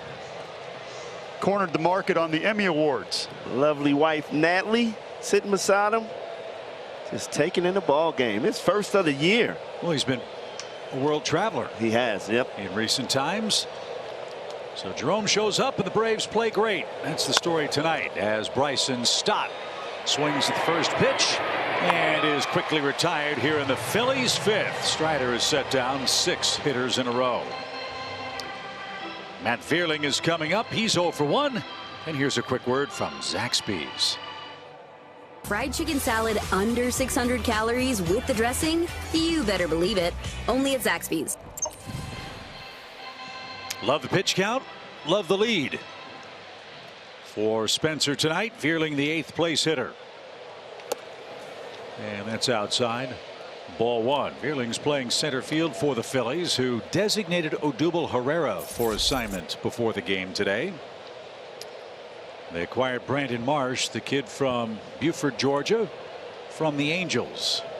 Not sure if Marsh will be here in time for tomorrow's early start. That's been a black hole for their team all year, guys. The Phillies haven't gotten a lot of offensive production from their many men who've played center. Tell you, Abdul Herrera, he normally kills us, though. Yes. I'm glad to see he's gone down. Get him out of here. Yeah.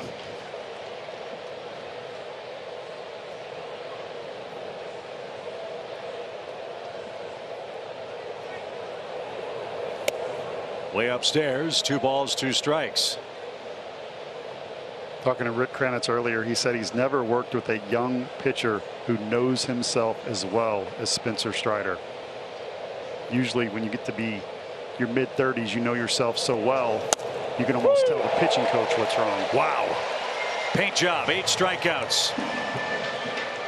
And whatever worries you had about a young man facing a team in back-to-back starts, I think Spencer is saying that ain't a problem tonight, fellas. Yeah, and if you hit your spots, and it doesn't have to be 99, in this case it is, if you just execute your pitches, it does not matter how many times you face the same team over and over again. Hitting is really hard. And if you have good stuff, good break on the slider, good life on your fastball, and you paint the corners, you can face the same guys over and over all year long.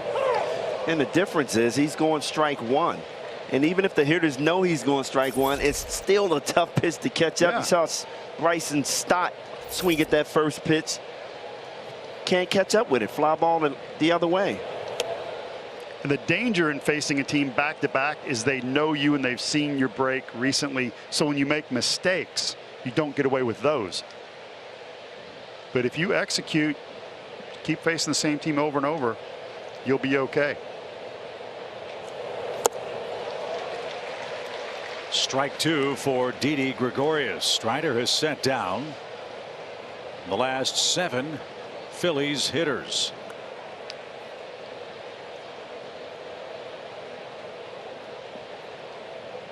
One ball, 2 strikes.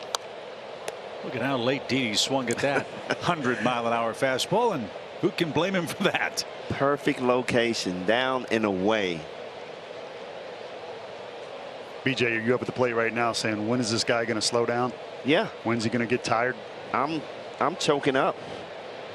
I just want to slap something somewhere. That's it.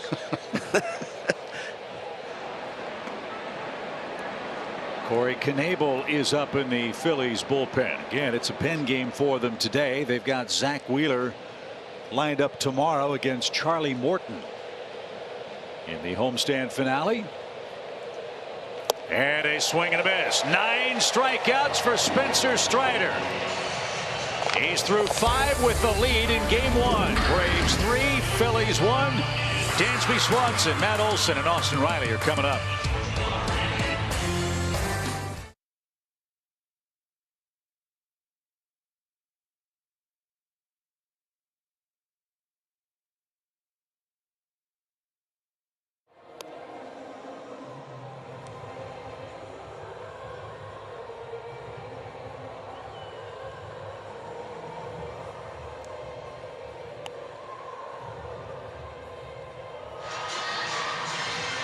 The Braves continue their good work at home against the Phillies here in game 1. 3-1 is your score. As we mentioned, the season series, guys, about as even as it can be. That's our team comparison brought to you by Landmark. That is even. Look at the average. Home runs 13 apiece. Extra base hits. Oh, that's kind of uncommon right there, Paul. And look, we've been bragging on the Braves, and justifiably so, guys, for their great play since June the 1st. The Braves are 39-14. I think a lot of fans would be surprised to know that the Phillies over that same stretch are 16 games over 500 themselves. And that has catapulted them into a playoff spot if things were to end today. And that's impressive without Bryce Harper. You bet. And they're hoping to have him back perhaps by the end of the month. Corey Knebel greeted by Dansby, who rockets one foul off the stands. Strike one for the Braves shortstop, who has an infield hit in his 2 trips to the plate tonight.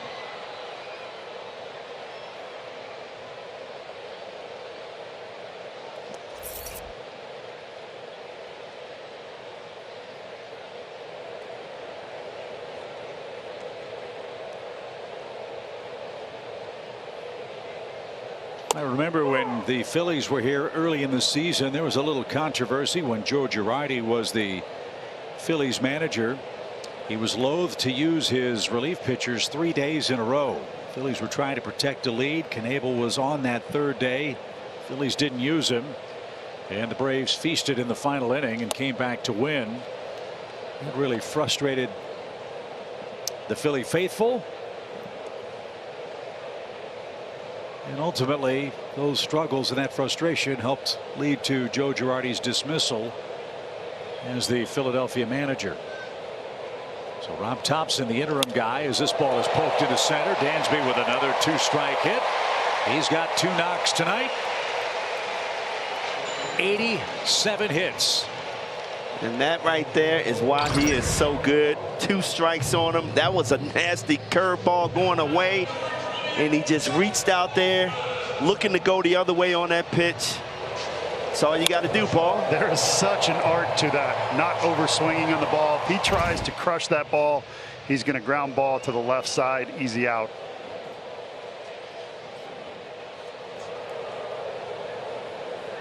'87 hits for Swanson since May 23rd, who entered play tied for the top spot among all big league players in that stretch for hits. And with that single now, 51 two-strike hits. And guys, remember back in April and May, we were saying, what is wrong with Dansby striking out so much? Glad we stuck with him.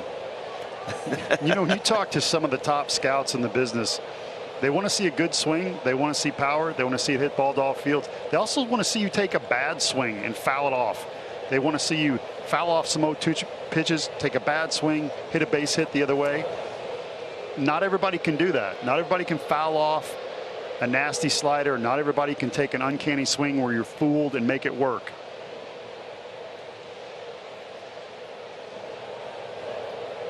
Braves had it on a run in the 4th inning. They'd love to do the same here in the 5th against Corey Knebel.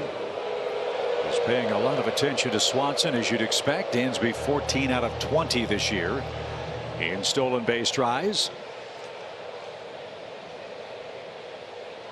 Man, guys, last week we saw Matt Olson attempt to push bunt down third base. I would love to see that happen for a single or double from Matt Olson. Keep the line moving.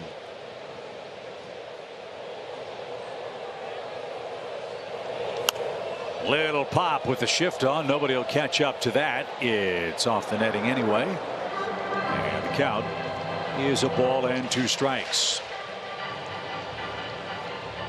Like the way the pitcher was running after that. Knebel, he wanted that out. Love it. Paul, you going to run after that ball? Absolutely, BJ. I'm hungry. I want that ball. I guess especially at the shift, you know the shortstop is way over. I wonder if that's what they're teaching guys in spring training, the pitchers. With the big shift, now you got a responsibility to go out there and try to catch that ball. Absolutely. Especially around third, a little jam shot.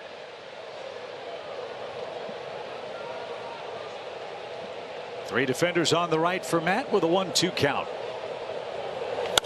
Right back up the middle off the pitcher's glove. Stott makes the play. Backflip to Didi. Throw to first, not in time. Heck of a play by Stott to keep his eye on that ball. And after the deflection, he was still able to get the force at second. That was a very slick play. Yeah, good concentration by Stott there. Ball redirected off of the pitcher. Right off his glove. That looked like it hurt Knebel there. Yeah, the heel.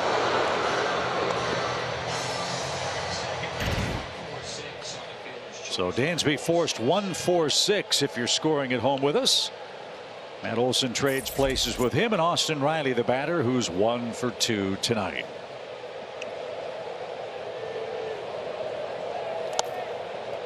Look at that average creep up to 302. Just a month ago, he was down at what, 260, 270? On May 25th, he was hitting 238. Oh, man.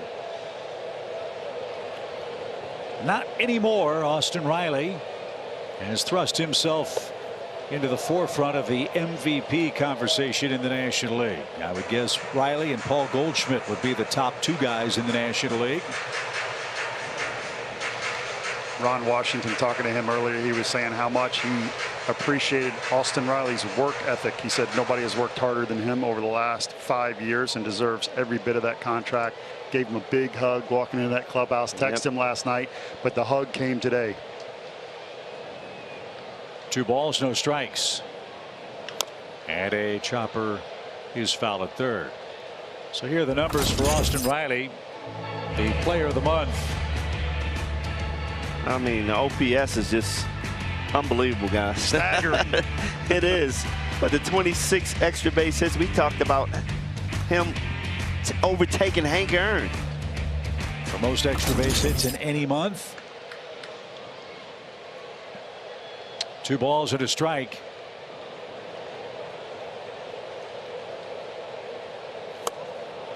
And what's so exciting for the Braves now, Riley's locked up, Olson's locked up, Ozzie Albies is locked up, Acuna is locked up. The core of this team from an offensive standpoint is in place in what could be a dominant half decade or more here in Atlanta. The pitch. Strike three, froze him. And Riley is out number 2. Knebel with a good pitch. And that brings up Eddie Rosario. And just a high fastball. Borderline, but you got to be swinging at that ball. Too close. Well, he got most of the infield sign. I just hope he gets that one more signing. Dansby Swanson. I love how Alex said, I want all the players to be expensive. I want you to be an expensive sign because it means we're playing so well. Yeah. But I really hope we sign Dansby Swanson. He showed me a lot this year. You know, stepping up as a leader, not complaining, always showing up for work with the same attitude, early work, and it's really paid off with his consistency this year. Eddie Rosario has a 2-run infield single. It was off the glove of Rhys Hoskins at first base. Took a shot at left. Good idea. Fouled it away. Strike one for the Braves left fielder, Eddie Rosario. Just joining us, Spencer Strider. 5 innings of 1-run ball. He has struck out 9 men. Phillies led 1-0 after 2. The Braves scored twice in the 3rd, once in the 4th. And this ball is hammered toward the gap in right center. That's going to get down. Olson around second, on his way to 3rd. Watch is going to wave him. Here he comes. Relay throw to the plate. Will be late. Olson scores standing up. Rosario with a 3-hit night, and the Braves extend the lead. Almost a carbon copy of how the Braves finished off the sweep against Arizona. Perfectly placed hit here. Fastball. Talked about his timing is starting to get there. He did not miss this fastball right down the middle. And he hit it in the perfect spot for Olson to score from first base. Olson was motoring, Paul. Split the gap. Olson hit his highest gear. That's 5th gear. And he scores. Rosario says, hey, guys, just again, in case you forgot, it's my bobblehead night. And the Braves have 4 2-out RBIs in the game. Here's Contreras, who has a healthy cut and came up empty. Look, that's the way you step up, man. It's your day. Bobblehead day. Fans come to see you. And boy, is he delivering so far.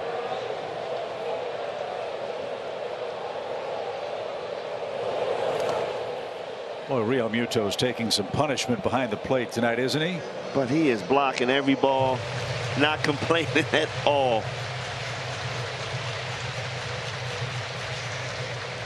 And that ball that was in the dirt, he threw it toward the ball boy, and he threw a fastball right at Marcell Ozuna, who's standing on deck. 2 former teammates. 1 ball, 1 strike.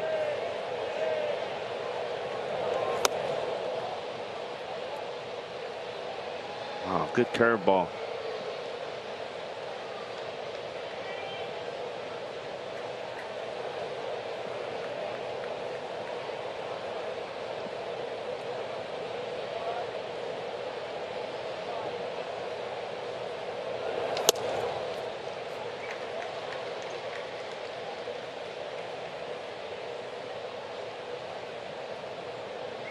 It won't take long to work up a sweat tonight. It is hot and sticky. Tell you, before the game with my scholars, I was on fire.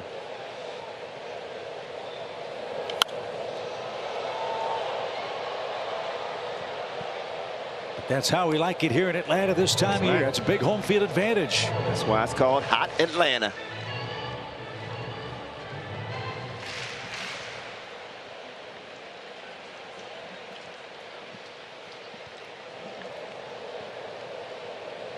Two balls, 2 strikes.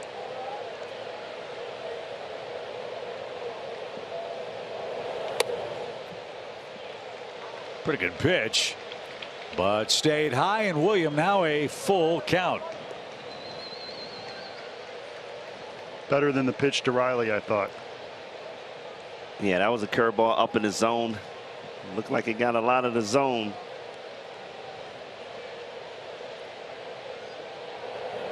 Little dribbler, third base side. Bone charges bare hand, has no play. Everybody's safe. Infield hit, and the inning continues. Third hit of the inning for the Braves, and the pitch count for Knebel will climb. He'll face Marcell Ozuna. And that right there is what makes Williams so valuable. He has speed, and he put the ball in play. He hustled down the line. I mean, I love hits like that, swinging bunts. I didn't take those when I played. I mean, look at him get out of the box. As soon as he hit that, you smell that hit, and you're going to take off. It's so true, talking about catchers and with Real Muto and others. When you squat down with gear on inning after inning after inning in the heat, and then you come up later in the game and you don't give away at bat, meaning your legs are still fresh enough to hit and run, it's very impressive. That one got away on a wild swing. Rosario will score. Atlanta extends the lead. It's 5-1.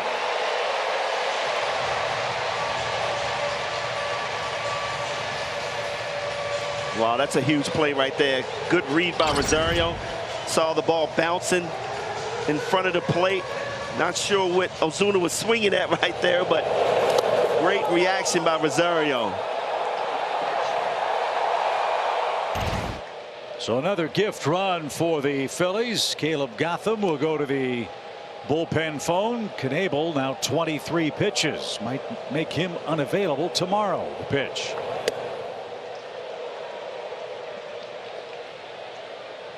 So for the Braves, who feast when they hit home runs, their last 8 runs over their last 3 games have all been scored without a home run. That's a great sign, Chip.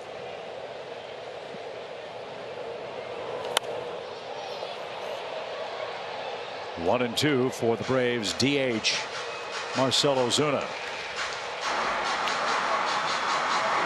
Mark Appel is back in the Phillies bullpen. What a great story. Away from baseball for years. First round pick. On the ground, that's a base hit. Here comes Contreras around to score. Another 2-out run. And the Braves are pulling away. It's 6-1. 2-hit night for Ozuna. Good job by Ozuna. Staying back on that curveball, getting the head out. Finding the hole. Talk about Contreras' speed. That is an easy run right there. It starts with the hustle single from Contreras, and you talk about Ozuna, BJ, firing the hips, getting hot, the airplane going around first.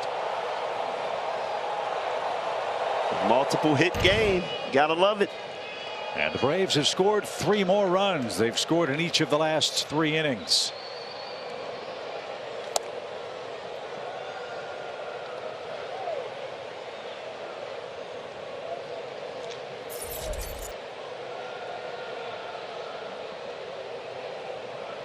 Three runs on 4 hits. Ooh. Tied him up.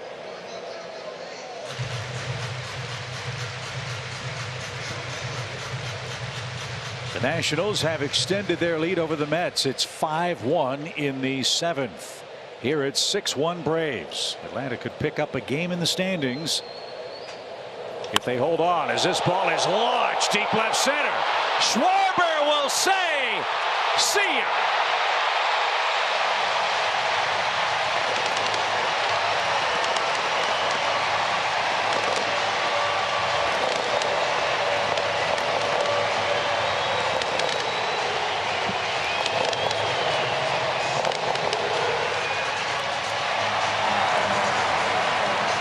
Love it, Paul.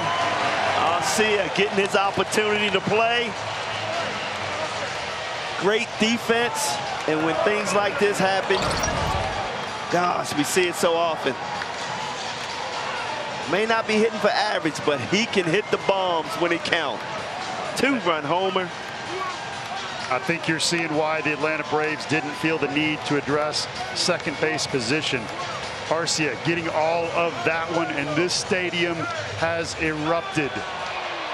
Knebel is done. He retired 2 hitters, 5 hits, 5 runs, and the Arcia homer, the crowning blow. The Braves have an 8-1 lead as they continue here in the 5th inning.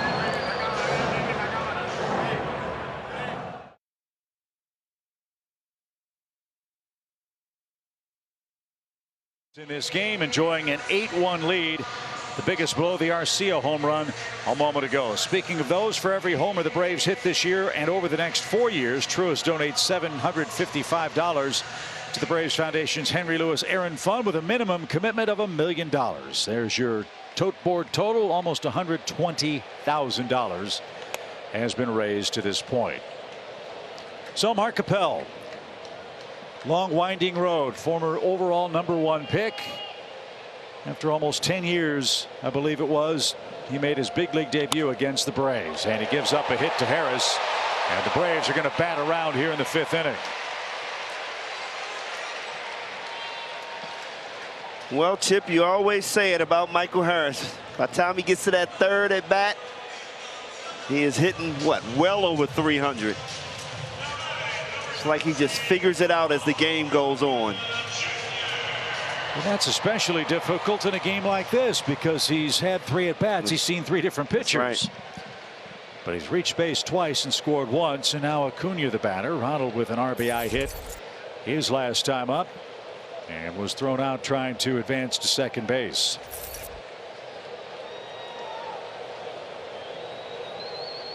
Eight runs on 11 hits for the Braves. They've out-hit the Phillies 11-2. And Bertie, again, Mark Appel plays for the opposition, but still a remarkably inspirational story. Stepped away from baseball in February 2018 at the age of 26 after shoulder control issues, elbow surgery, a long, hard-fought battle. Came back March 2021, made his major league debut this year in June. Love to see it.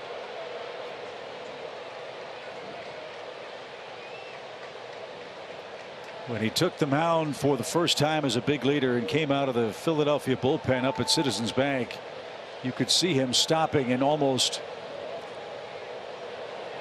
concentrating intently on taking that moment in, because I'm sure he felt like it was one that was never going to happen.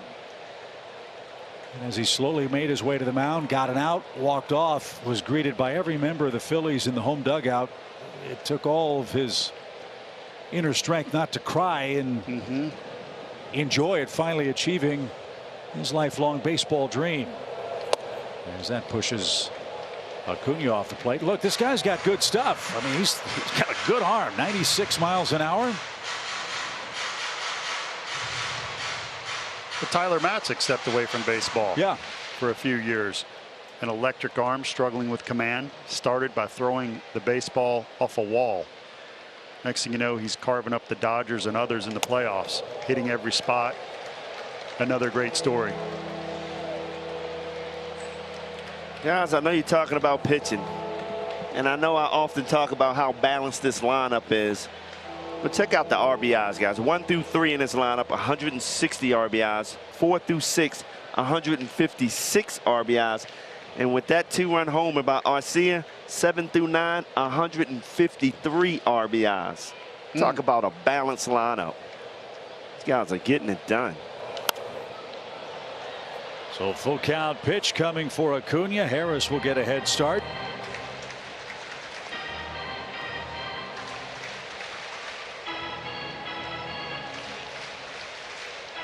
Strider has waited patiently now for 22 minutes. See if that has any effect on him when he faces the top of the Phillies order in the 6th. Chip, if I'm getting 5 runs, I'll sit there all day. Runner goes. The pitch is inside, and another walk. As Acuna will take first base, the inning continues, and Dansby Swanson coming up.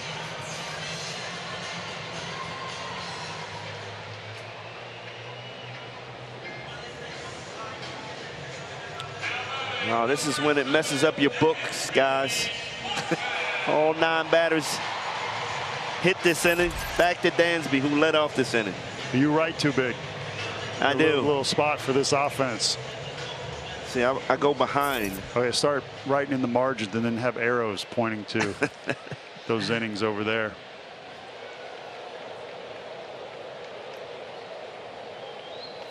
The other cool thing about the Braves offense tonight, every Brave has scored a run with the exception of Dansby Swanson and Austin Riley.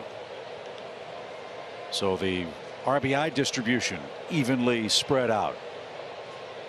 Everybody on the lineup card with the exception of 2 have scored a run tonight. As a check swing has Swanson behind 0-2.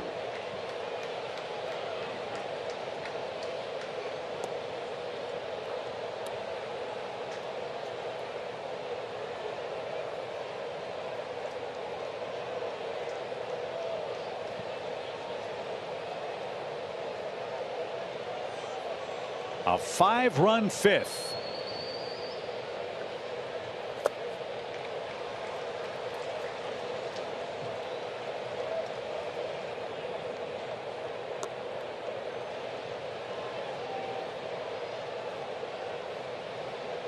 All the runs that have scored belong to Corey Knebel, who retired 2 men.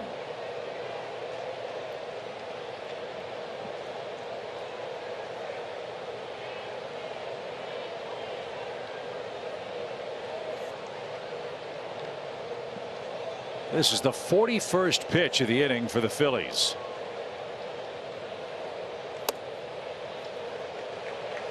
And an inning like this, look at the Phillies outfield. Paul, look at the infield too. They're just pawing around, standing around, hoping that the frame will end. They've been out there almost a half an hour. And that pitch right there should have been strike 3, but Realmuto was set up inside. They had to reach out there. The old miss your spot call. 2-2. Full count. Everybody runs again. There's the old throw a strike body language your infielders are telling you about. You guys are speaking of.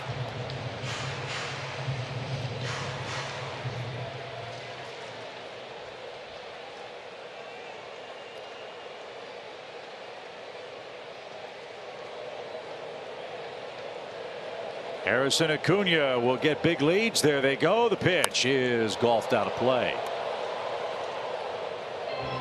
Still 3-2. Good safety swing right there. That ball is too close to take. Bottom of the zone outside. Braves are trying to snap the Phillies' 5-game winning streak and extend their winning ways to 4 in a row after sweeping the Arizona Diamondbacks. Braves are 12-5 against the Phillies here of late. The pitch.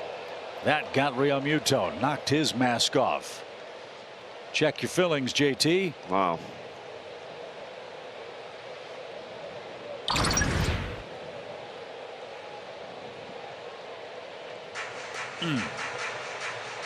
And he doesn't wear one of Tyler Flowers' spring-loaded masks. That's the old-fashioned mask. And I don't know why.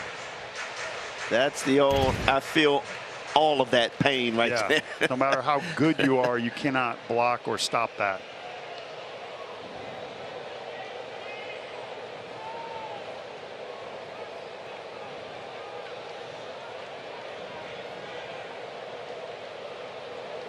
Appel about to make his 16th pitch.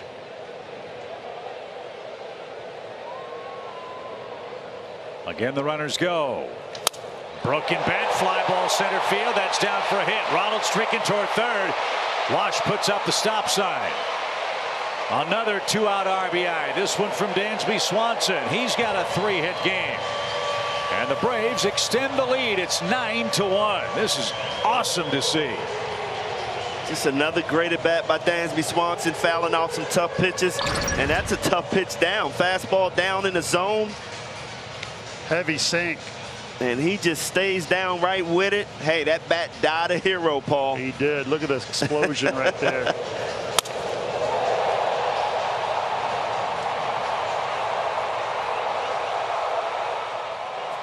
What's tough on that is when you have a guy that can reach out, collapse that back leg, be fooled, or just go get it. Not even be fooled, go get it. And they also hit fastballs in well, then it poses a problem for the pitcher. Braves have 12 hits in the game. 5 of them have come with 2 strikes.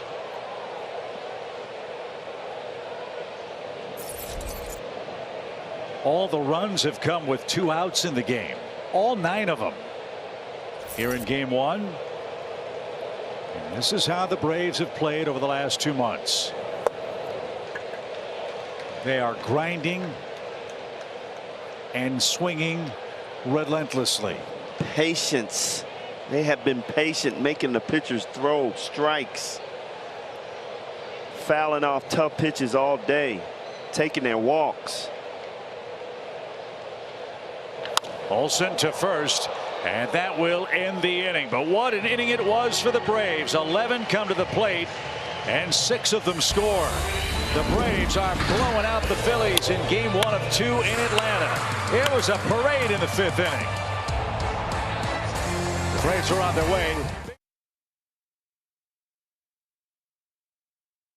With an 8-run lead now, and it'll be Kyle Schwarber leading things off for the Phillies, who I had a chance to catch up with during BP, and he said, you know, kind of joking with me, it'd have been all right with me if I hadn't had to see this guy twice in 1 week, but he said it was an understatement to call Strider's fastball great. You just don't see many that play like his does, and he makes the off-speed stuff, that makes the off-speed stuff, of course, that much better. You can't go up there just swinging at the fastball. But Paul, I thought what was interesting when I asked him what separates his fastball, in other words, from everybody else, and he kind of mentioned, you know, taller guys on the mound that can throw 98 to 100 with ease. It's a little different, the angle at which it's coming from for Spencer Strider, and I thought that was interesting. But 1 for 6, 4 strikeouts for Schwarbs against Strider so far in a very small sample size. But yeah, very tough AB for this guy.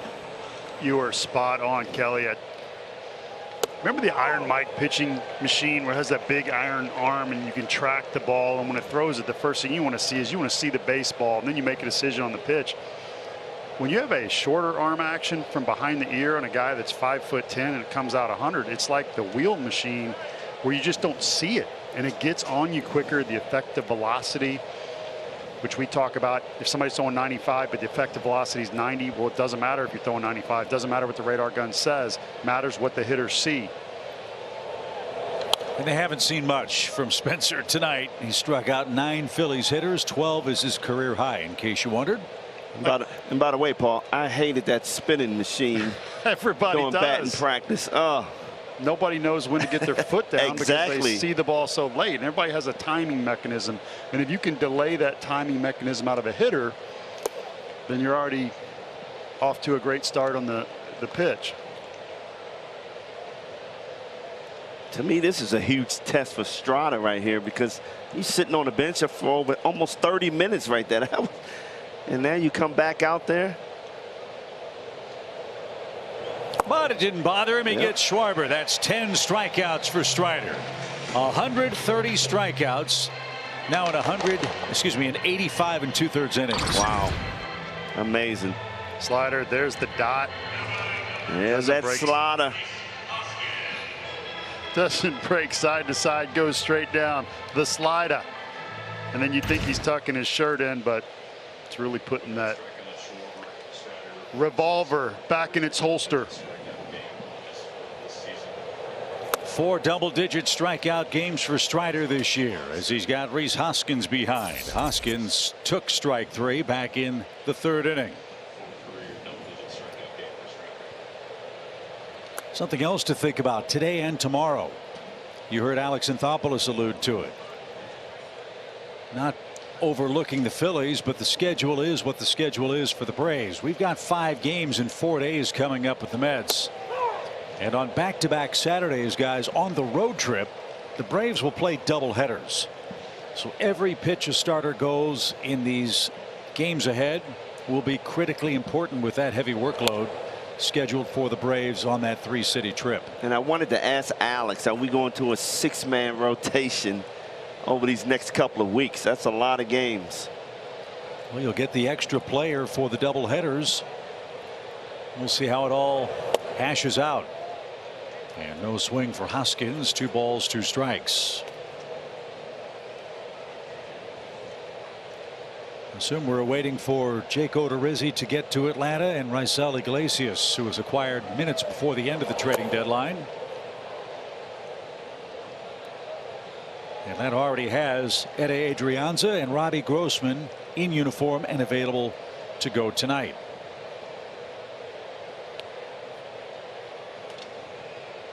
Those were the moves for Alex at the deadline. Now a 3-2 pitch for Hoskins. Don't lose him. Spencer, the pitch. He didn't. That's number 11. Wow. There it is again. We talk about the slider, but then we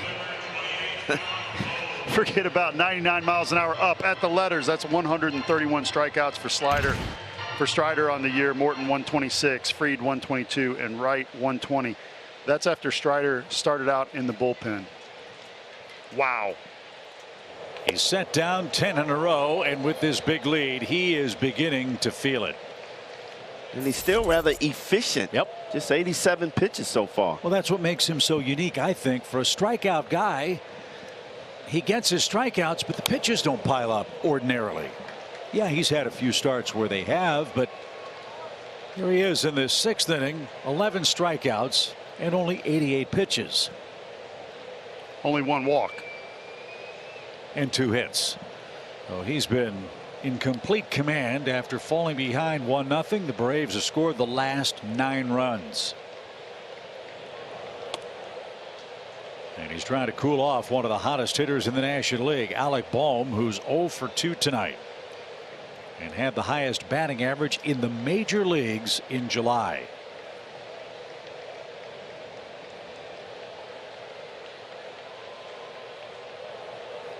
The 1-2 pitch.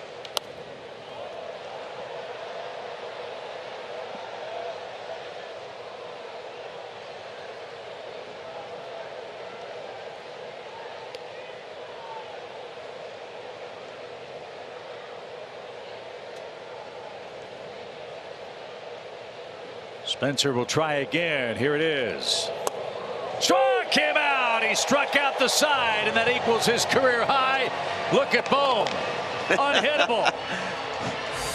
Schwarber swings and misses. Rhys Hoskins, a mighty swing and a miss. And Alec Bohm painted on the inside corner. Home 6th coming up.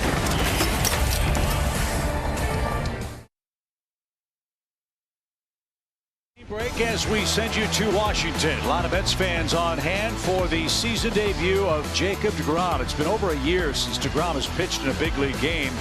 And Victor Robles in the 1st inning is his first strikeout victim. But sadly for deGrom, it's the same old story. The Mets offense gave him just 1 run in 5 innings of work. The Nationals have broken that game open lead 5-1. And as we stand here at the moment, the Braves are within shouting distance of the Mets in the National League Eastern Division race. It is getting interesting about this time of the year every year. Yeah, Braves could pull to within 2.5 games of the lead if they can win. And as Mark Appel back to work with Austin Riley leading off.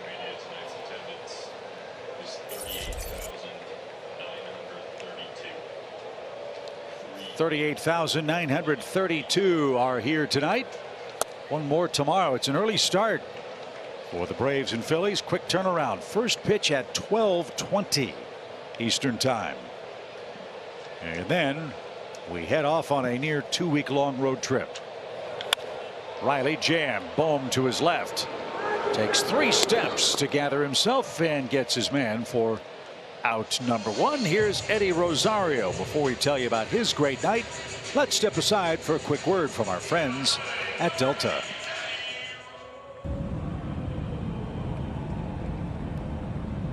Delta, proud to be the official airline of the 2021 World Champion Atlanta Braves. Eddie Rosario entered play tonight with 7 RBIs. He has 3 RBIs in this game. Looking more and more like himself. Forget about that average. After the eye surgery, he's been a different hitter.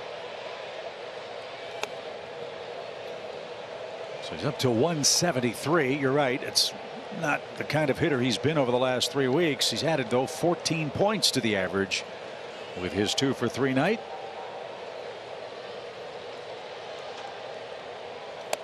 And upstairs from Appel, it's 2-0. Tyler Matzik is getting up. On a hot night. Maybe saving some bullets for Strider in New York. As again, he's in uncharted territory as a starting pitcher. This one's popped back toward us and out of play. Strider tonight has gone 6 innings. That gets him to 86 1/3. And you heard Alex Anthopoulos, who joined us in the 2nd inning, saying the Braves don't believe in innings limits. That's right. He'll pitch as long as he's healthy. With an 8-run lead, get him ready for New York. And the other part is, bullpen guys need some love too, right? Need some work. Absolutely. So if it's the end of the line for Strider, 6 innings, 2 hits, 1 run, 1 walk, and a career high tying 12 strikeouts.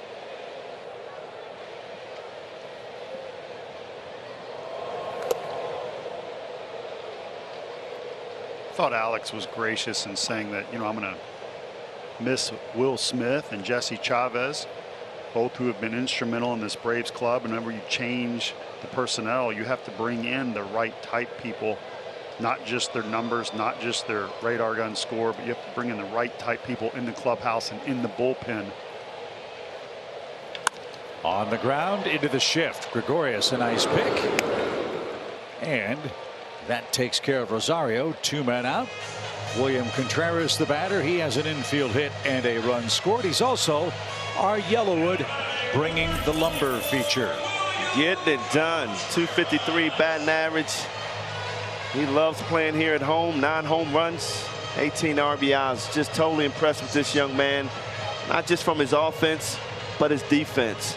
He has been a totally different player this year. Every 12.3 at-bats a home run. That's kind of like Babe Ruth, BJ. Yeah, Paul, to finish your point, the disappointing part of the trade deadline is if you get quality, you have to give up quality. Yes. Tucker Davidson was traded along with Jesse Chavez. That hurt right there, Jesse. Great dude, great guy, awesome with us. And if any players around Major League Baseball sweat the trading deadline, Jesse Chavez should be a counselor for them, because it's the 10th time he's been traded as a Major League player. Man. And it goes back to the Angels in the deal that brought Iglesias to the Braves. Iglesias in the first year of a, I believe, 4-year contract. So we wish Jesse all the best. He's a first-class guy all the way and did excellent work. Wow, I needed some counseling just being traded one time. Man, I can't even imagine what Jesse went through. We head to the 7th.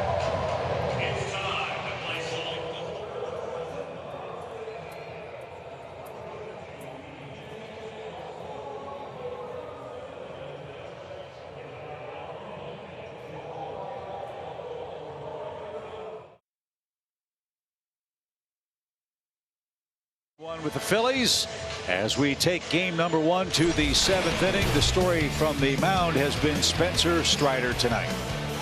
Absolutely incredible. The slider. More of it. Righties, lefties, it hasn't mattered. There's the high heat up. Tough to catch up to that when you're looking slider and you see it disappears at times. 97 inside corner paint. Again, the slider that acted like a curve and went straight down. 99 again at the knees. It just doesn't stop, BJ. What did I say coming in this game? The Strider slider, and he has just dominated these guys. What an outstanding start for him. The confidence is there. You just face these guys and you just continue to attack the strike zone. We talk about his efficiency. He has been incredible, and that's why he's out for the 7th inning. He has struck out the last 5 Phillies hitters. He has struck out 7 of the last 9. He has set down 11 straight men overall in the game, and faces off with JT Realmuto in the 7th. And there has been no diminishment of stuff, location, velocity after 92 pitches. This is a really important inning for him. He has never pitched into the 7th as a starter in his career.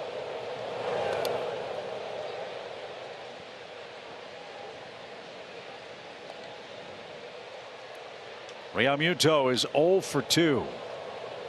He's got a 13-game on-base streak on the line tonight. Strider has neutralized him. But missed outside. 2 balls and a strike. Tyler Matzik was up and throwing earlier in the Braves bullpen. There is action out there now as pitch number 95 is coming, and he's got him set up. It's 2-2. Wow, still late on the fastball in the 7th after you've seen it all night, and you're still late. One of the few pitchers who can pitch with only 2 pitches in the big leagues that I've seen in a long time. They're that good.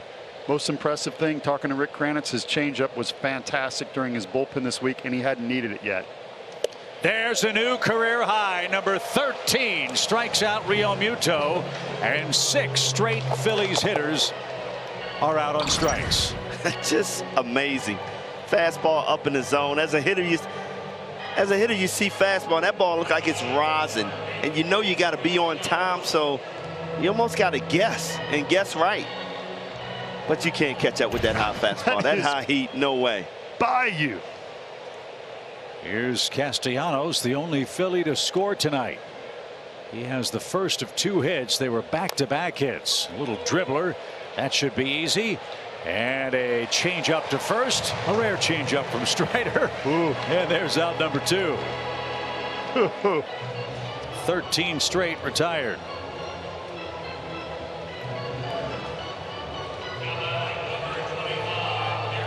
Just outstanding efficiency. 97 pitches right now. So let's get Derek Hall and send you to the stretch, presented by Georgia Natural Gas.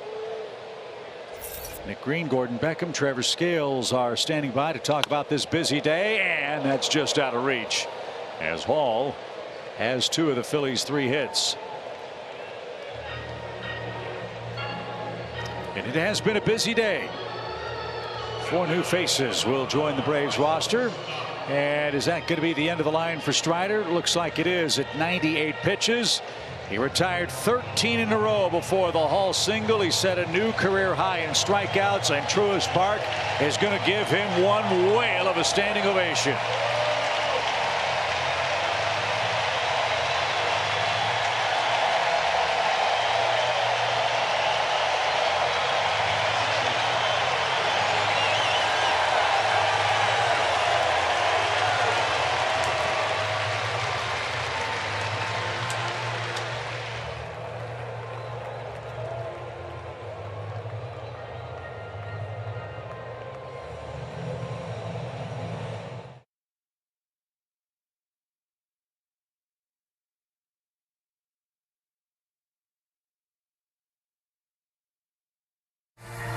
Toyota. Visit your local Toyota dealers today. Toyota, let's go places. The Georgia Lottery. Today could be the day. And by Yellowwood. If it doesn't have this yellow tag, you don't want it. 2 career highs for Spencer Strider tonight. A career high in innings pitched, a career high in strikeouts. He ends with 13. And plenty of smiles and a handshake for young Braves right-hander who's in line for his 6th victory of this season. The man at first is his responsibility as Bryson Stott digs in against Tyler Matzik.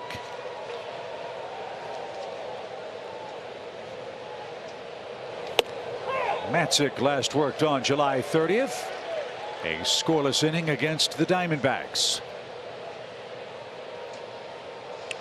What a game by Strider, man. Wow. I'm still in awe. Be honest. That is popped up late by Stott, and just like that, Matzik is ahead of his man. It's 0-2.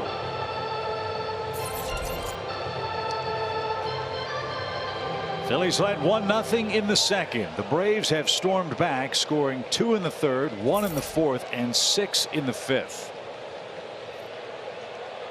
They've done that on 12 hits.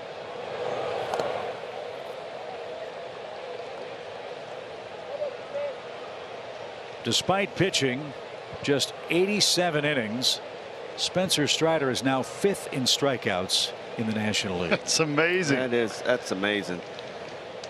And you can tell he's young because he should be in there icing right now, but Yes. he's at the top of the step. After Matzik ends the inning, I'll bet he'll go take care of business. The 1-2 pitch. And good news in Washington, the Nationals have beaten the Mets. So a chance for the Braves to gain a game. They would be 2.5 out. Entering play tomorrow behind Charlie Morton, who tips us off at 12:20 Eastern Time. The 2-2 pitch on the ground, and that's through for a base hit. So the Phillies get a 2-out hit. Streaking toward third is Hall. The throw goes over to third, but no further advance. And Philadelphia has runners at the corners with 2 outs in the 7th. So they get a 2-strike hit, and Vierling coming up.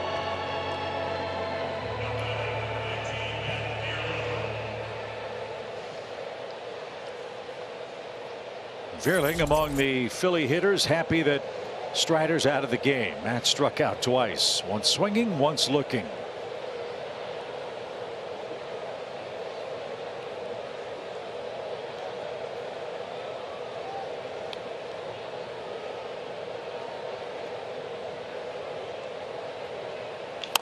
Chopper hit toward third. Riley's got it. He'll go the short way, and that will retire the side. It's time to stretch. All Braves in game 1. A busy day, a fun day. Trevor, take it away.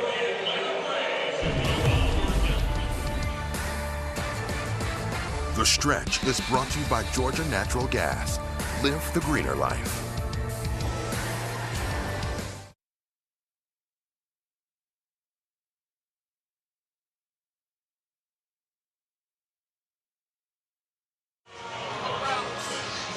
Nine-1 Atlanta as we head to the bottom of the 7th inning. There's one of the new faces, Ede Adrianza. He played for the Braves last year. You might recall in the early days of the World Championship season when offense was so hard to come by.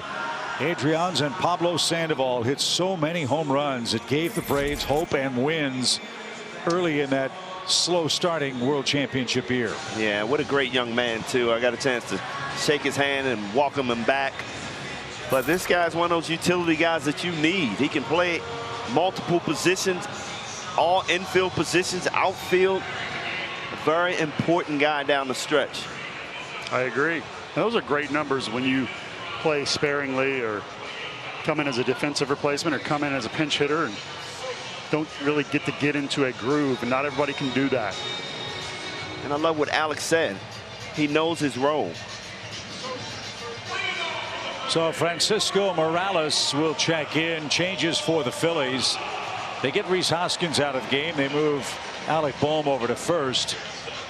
And Edmundo Sosa, the former Cardinal, whom they acquired, takes over at the hot corner for Philadelphia.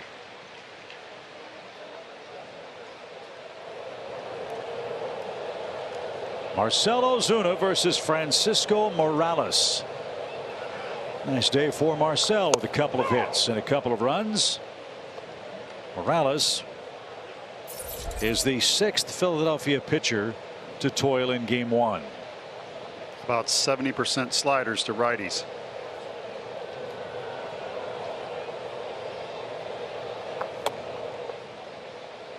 And that one backed up inside. 1 ball, 1 strike.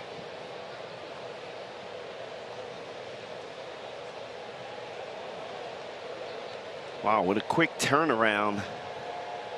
That bullpen is going to be burned for tomorrow. High towering fly to left. And it's a 1-2 count. Well, you know what the Phillies are banking on? They're banking on Zach Wheeler pitching in Atlanta in front of friends and family, having a big game. They'll need it. But the way this Braves offense is swinging the bats, you see Garrett Stubbs in. JT Realmuto gets the rest of the night off with a quick turnaround. I don't envy any starter going against the Braves bats right now. 9 runs on 12 hits.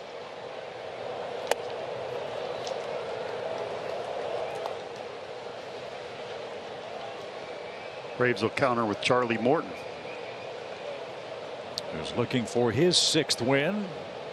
Wheeler 9-5. 2 balls, 2 strikes. With the bases empty for Ozuna, the Braves DH. And cued out of play foul.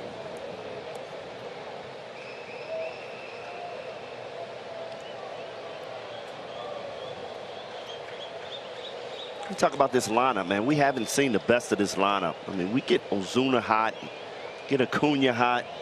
I mean, it's a different lineup. I mean, for what the Braves have done already with those guys really not being that consistent hot player that we're used to seeing, is amazing. Swing, fly ball, launch left center field. That ball's not coming back.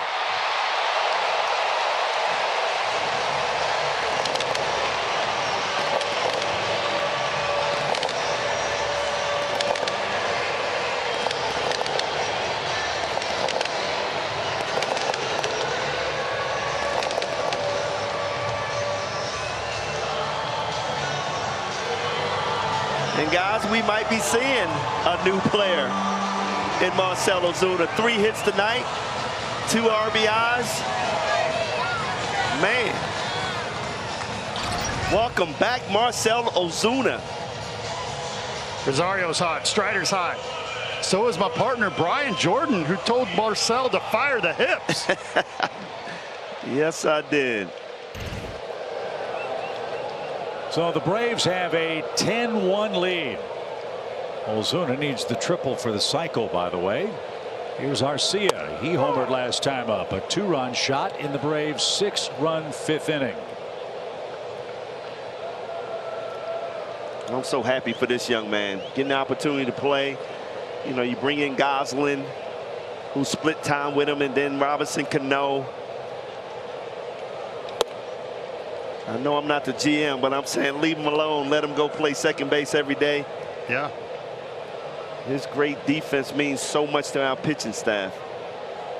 And it's hard to judge a player on 1 month time. And that's a pretty good amount of time. I get that. But what if you judge Dansby Swanson after April? Yeah.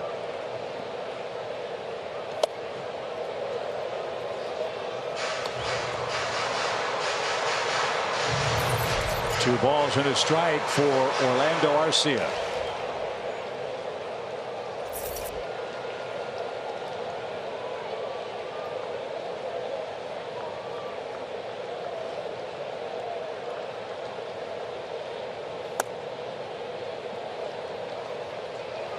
Good at bat right here.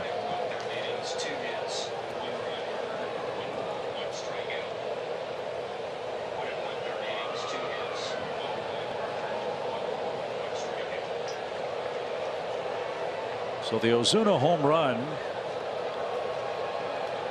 as this ball is hit toward left, and onto the running track is Schwarber. Arcia hits it hard again. The Ozuna home run is the first and only run for the Braves in this game that did not come with 2 outs.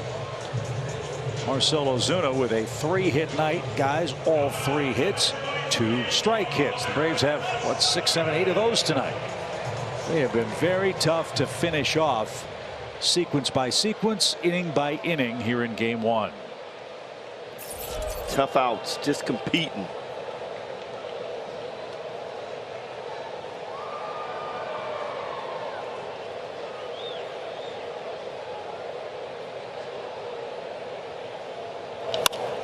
To second. Stott's got that, and Harris is retired. And 2 men are out. Back to the top for Ronald, who's been on base 3 times tonight. Fans, the MLB Ballpark app. Complete your next visit to Truist Park. Buy and manage game tickets. Unlock offers, access exclusive content, and much more. Download the MLB Ballpark app today.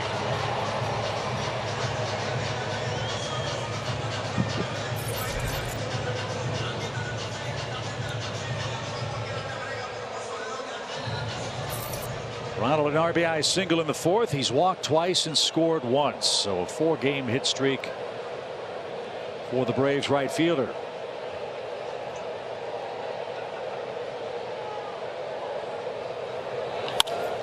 To short. Gregorius has that, and his peg is perfect, and that retires the side. To the 8th we go. It's all Atlanta.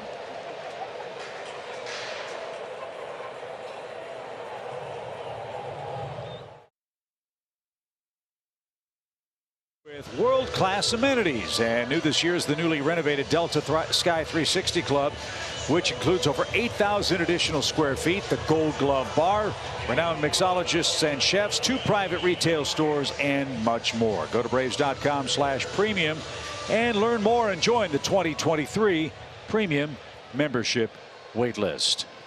10-1 Atlanta. As Tyler Matzik goes to work in the 8th inning, he'll have the 9, 1, and 2 hitters coming up for the Phillies. That's Gregorius, Schwarber, and then Edmundo Sosa. Gregorius is 0 for 2. Paul, give me your evaluation of Matzik right now. I like how easy he's throwing. It's effortless. Into the shift. Arcia scampers to his right. He does not have to throw 97, 98, 99 to get guys out. It's a nice, easy, low to mid 90s, good breaking ball, good command, and he feels healthy. The hitters will let you know if it's not good enough. Since he's come back, it is.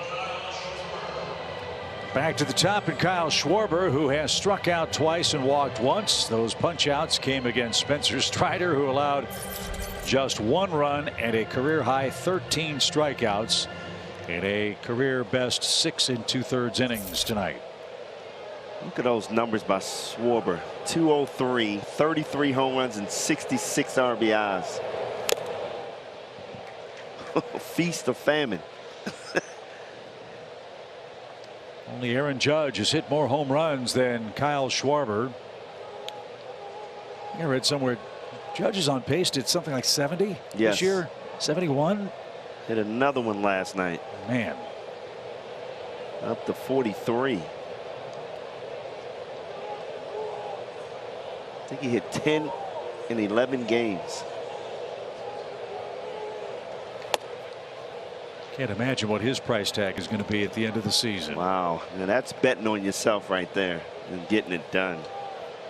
The Yankees were busy at the deadline. So was the team they're playing, the Mariners. Seattle's beating New York in the Bronx 7-6 tonight. Here it's 10-1 Braves with Schwarber. He's now behind 1 and 2.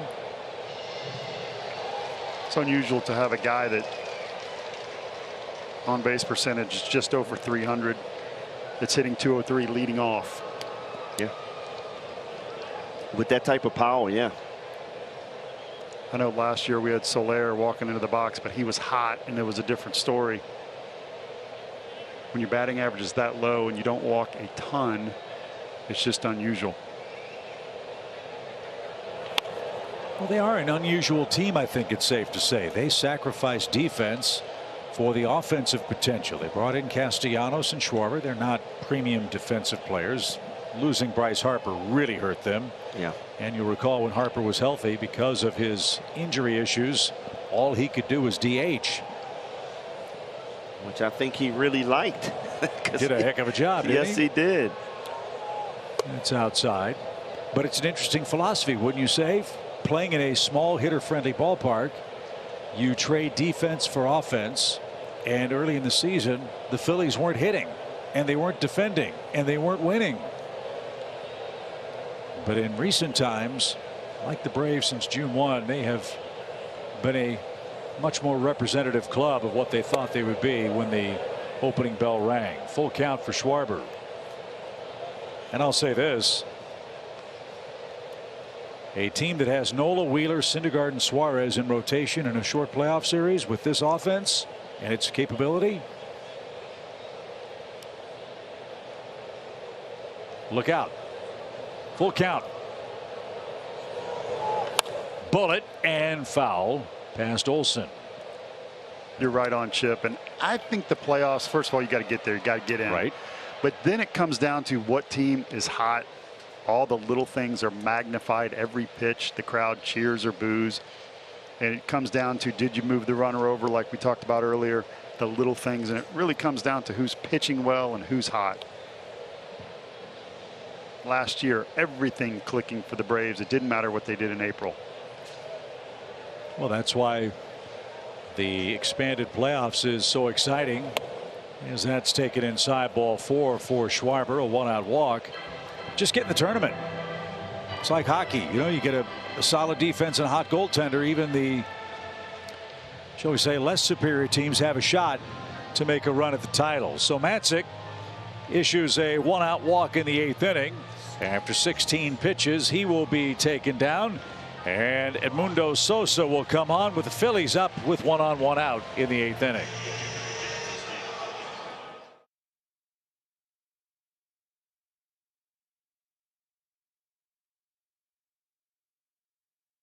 Great time. Atlanta leads it 10-1. Jackson Stevens is the third Braves pitcher to work tonight. For more on that, let's check it again with Kelly Kroll. Well, one of the first guys I saw today in the clubhouse and walking up and asking him how he was doing, he said, you know, this is a really exciting day. We've gotten a lot better as a club, but it's also a really hard day. Will Smith, he pointed out, was one of the first guys I ran into and had no idea where I was going in this clubhouse, and he kind of took me under his wing, and he goes, he made me feel like I was part of the group. And I went to him numerous times this season, whether it was just bouncing ideas off of him, asking him for just experience certain situations, and he goes, he was instrumental in my growth up here. And he goes, I don't think it can be lost that this is a guy that won a World Series for this team last year. And I think about the veteran leadership in that clubhouse of a guy like Will Smith, and also, you guys mentioned him earlier, Jesse Chavez. That's another guy who was in the press room this afternoon as Austin Riley and his contract was getting ready to be announced and discussed in front of the media for the first time. And you know, Snit walked in, you see Alex Anthopoulos kind of call him over, and he points at Jesse, and Jesse's like, are you serious? Number 10? And you saw all the starters who were in there. I mentioned earlier the only one who wasn't was Strider, of course, getting ready for tonight's game. And you just saw the faces, and the Darren O'Day who's in there. And this is a tough day for these guys. You know, I mean, I know that they're excited about all the newcomers, but Jesse Chavez and Will Smith were a huge part of the camaraderie of that bullpen, which is a very special group, Bertie, as we know. Absolutely. I got to say this, too. That's the off-field Will Smith, the locker room Will Smith, that, you know, everybody's not privileged to see and know how much a difference he makes even when he's not pitching. But when it mattered most in the postseason last year, Will Smith, 11 innings pitched, 6 for 6 in save opportunities and 2 wins. He's the second pitcher ever, reliever, to throw 11-plus innings and not give up a run in the postseason. Braves don't win it all without him, in my opinion. Shout out to you on the field as well as off. And look, to get quality, you have to give quality. The Braves did that, and Will Smith's going to a team that also has World Series aspirations. Yeah, and I think that's the good thing about it, Chip. You know, you never want to get traded, but if you're going to get traded, you want to go to a team, as we just see, hit by pitch right there. On an 0-2 count. But if you get traded to a team and it's a winning team, it lightens the blow a little bit, you know. Yeah. You know, as a reliever, we've talked about this before and compared them to the offensive line. You know, they only put the camera on you when you mess up. It's like you're supposed to do well, but when you struggle, you got the camera in front of you and the microphone, and everybody says, what happened? So it's really important that you do call them out when they do very well, as Will did while he was here. And you're right, it's a great day and it's a tough day. So first and second for the Phillies, 1 out in the 8th inning. Alec Bohm is 0 for 3. Double play would get you out of the inning. There's a good start. Slow curveball, and Bohm way out in front. You're going to see all the pitchers tonight. They've done it quite a bit. Go to that rosin bag. It is thick here in Atlanta. And it'll be the same tomorrow as we wrap up the series, but good practice for what we're facing in New York. Early forecast I saw, fellas, for Thursday night's game, 101 in New York City. It is hot up north right now.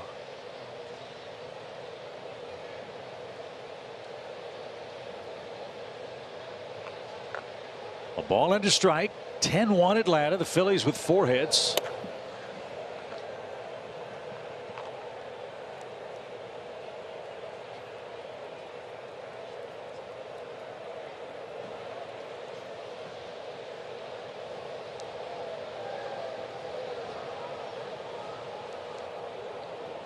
Paul, looks like Jackson kind of overthrowing, a little anxious. Needs to slow it down just a hair. He's tough. He's tough for me because as a pitcher, you don't want any momentum going to first. You don't want to fly open with that shoulder. You don't want to fall off to the left side. But that's what he does. So that's him every time. And he's had such a good year. You don't change anything when somebody does something wrong if it's right. Does that make sense? Yeah.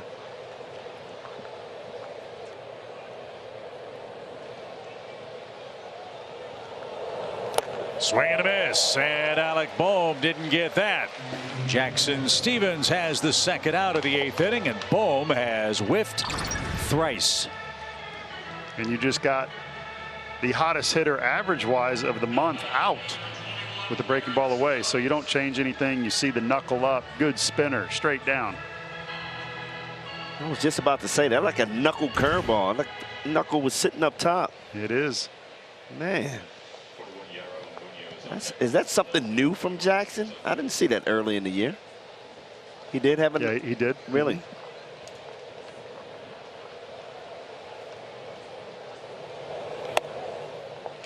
Change up away. So you're seeing a guy come out of the pen. We've talked about this too. Who's a starter? So he has multiple pitches. He can get you out different ways.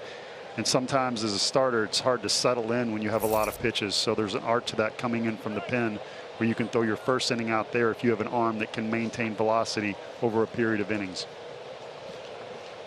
This is Garrett Stubbs. Remember, he checked in for Realmuto. He started 20 times this year. He's on in relief tonight. Didn't get that.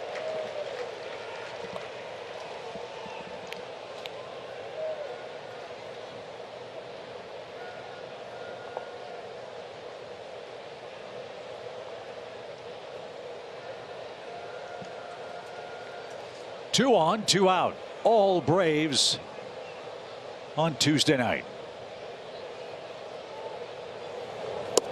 Strike 2. 1-2 your count.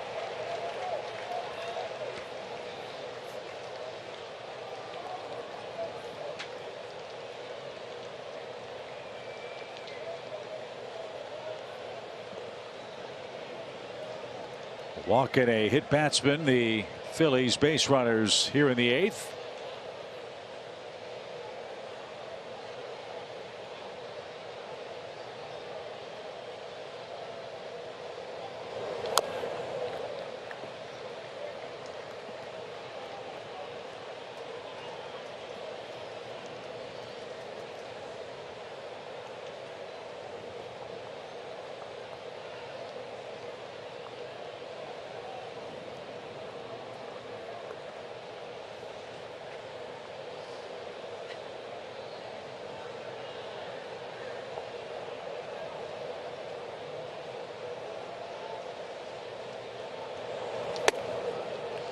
Tell you what, if you look back on this year and you pick one of the surprise players on his team, Jackson Stevens is that guy.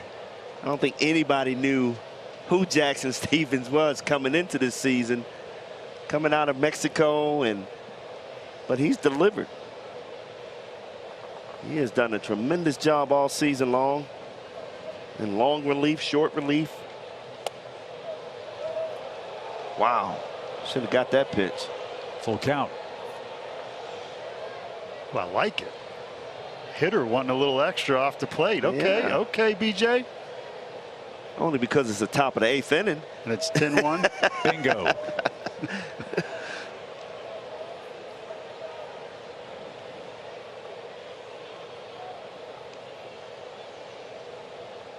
The runners take off, and the pitch whistled foul. So 16 pitches for Jackson Stevens in the Phillies' 8th.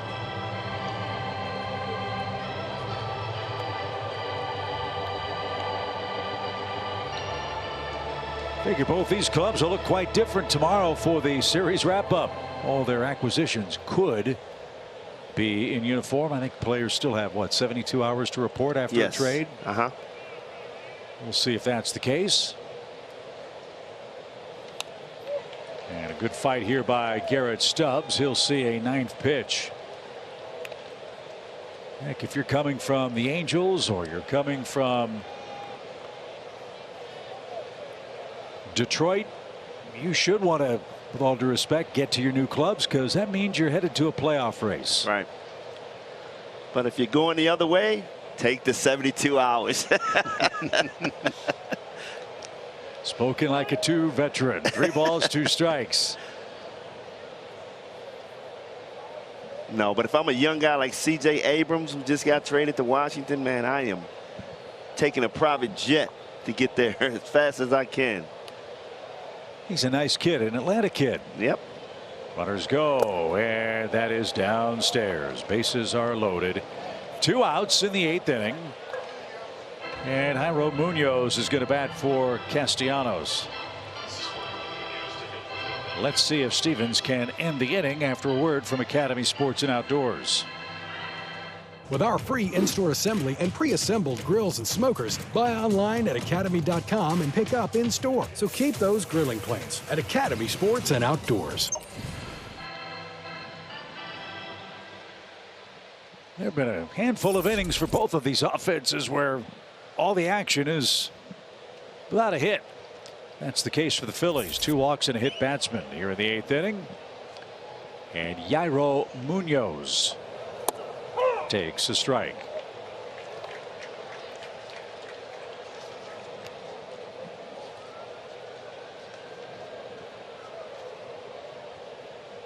Wow. Kid come off the bench complaining about that first pitch.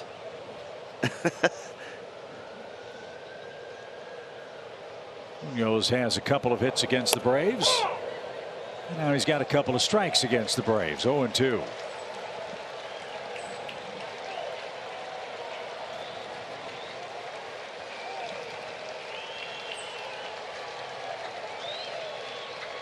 Take your pitch right here. Good quality 0-2 pitch.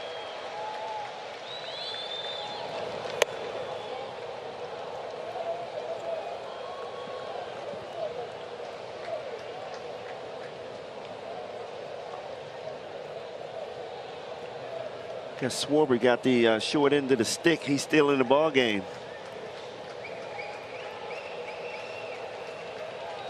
One ball, 2 strikes.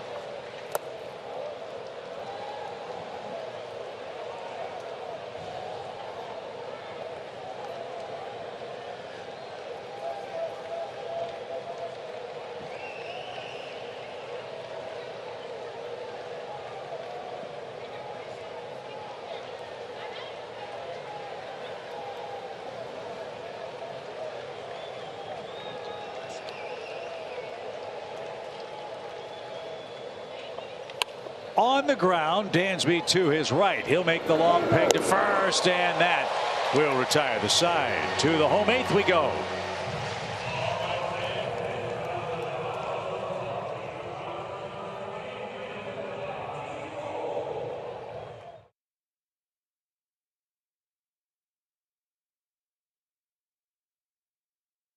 By the All-South Highway Safety Team. Play it safe. Slow down. Synovus, the bank that helps you get there. And by Yamaha Boats and Wave Runners. All Braves 10-1 is your score. Big night for Marcell Ozuna. 3 hits, 3 runs, including his 19th home run. Spencer Strider, a career high 13 strikeouts. in a career-high 6 2/3 innings. The Red Hot Chili Peppers are coming to Truist Park next Wednesday, a week from tomorrow, August 10th. Their 2022 Global Stadium Tour is their first tour in 5 years. And the opening acts include The Strokes and Thundercat. Get your tickets to enjoy the career-spanning hits as well as new music from their forthcoming album at braves.com/RHCP. Dansby Swanson goes to work in the final at bat for the Braves tonight with a 9-run lead.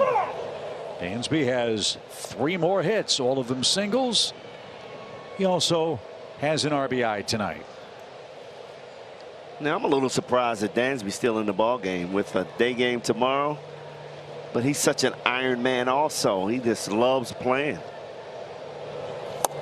I'm quite sure Snick gave him that option, and he said no. I want to play every inning. He's got his average back up over 300.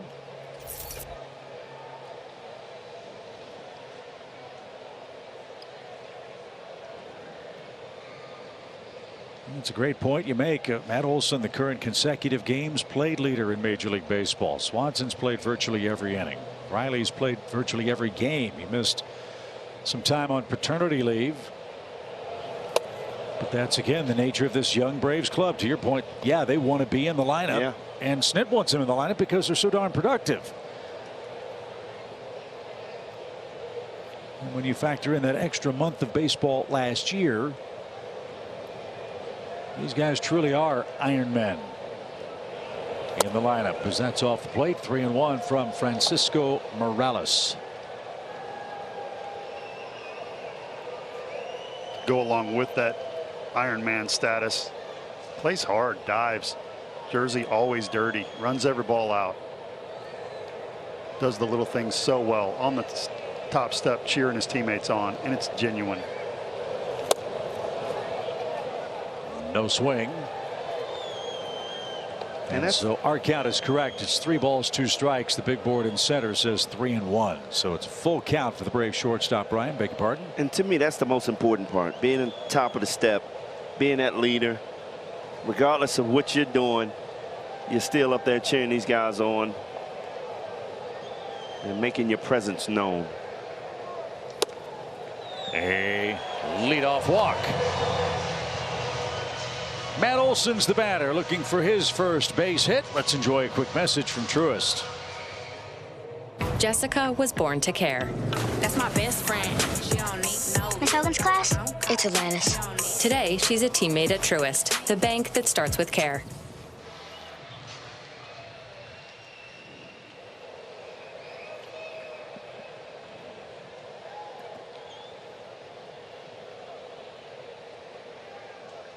Matt Olson with a runner aboard, nobody out. And did that hit him?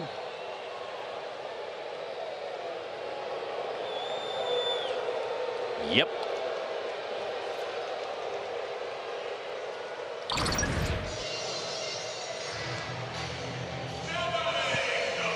Right on the back foot. So again, base runners without benefit of a hit. That has been one of the stories of this night. The Phillies have had one perfect 1-2-3 inning. That was in the 6th. Braves have had base runners in every inning other than that one. And the great thing about today, scored 10 runs, and Austin Riley has not had an RBI all day. Well, I hope the Braves save a couple of these potential runs for tomorrow against Mr. Wheeler. You know, Charlie Morton's thinking about that. That's the series and homestand wrap up. Braves are on their way to a 4th consecutive win, and Morales 21 pitches, only 10 strikes.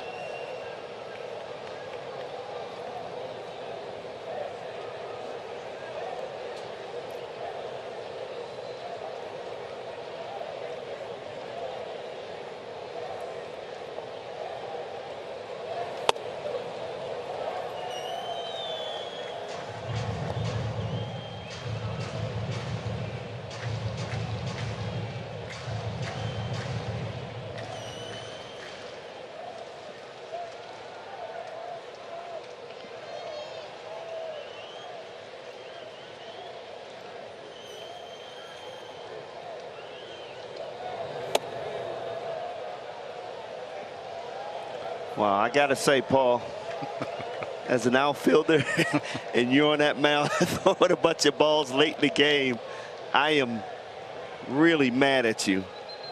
Well, and I love Austin Riley, but that was a strike too. So the umpire's got to pull the trigger. Well, when you're throwing that many balls, you're not going to get those pitches. You're right. Bases loaded. 2 walks and a hit batsman. As I said, the Achilles heel for the Phillies relief corps is they do not have a lot of control. And when you have more walks than your starting staff and your relief corps has thrown 200 fewer innings, that's why managers get the vapors. And now you got to face bobblehead day guy Rosario, who's knocked in 3 already. Bobblehead day guy. I love it. You know you got to have a big day.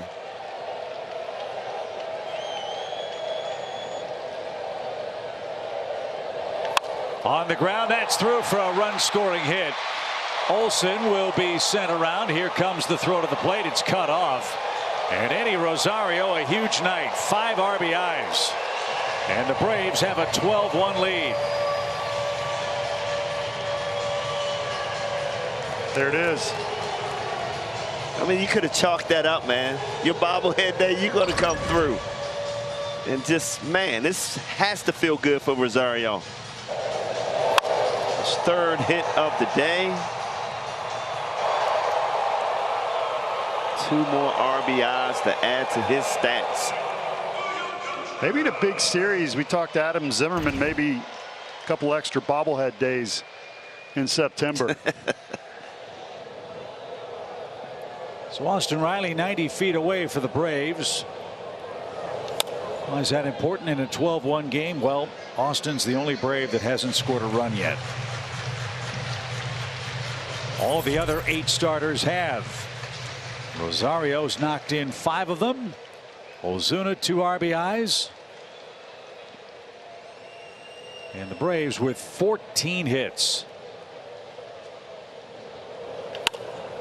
Double play ball. There's 1. There's 2. Riley does score the 13th run, so every Brave has scored. No RBI for Contreras, and 2 are out in the inning. I think normally Contreras beats that out, but when you're winning by this much, you want to get the game over with. You got a day game tomorrow. Smart play. Well, all he needs is the triple. Double single homer for Ozuna. No offense, Marcel, but that thing better kick off the wall. Ball 1. But you don't get these opportunities often. Yeah. So you better be running hard. Shoot for that brick in right center.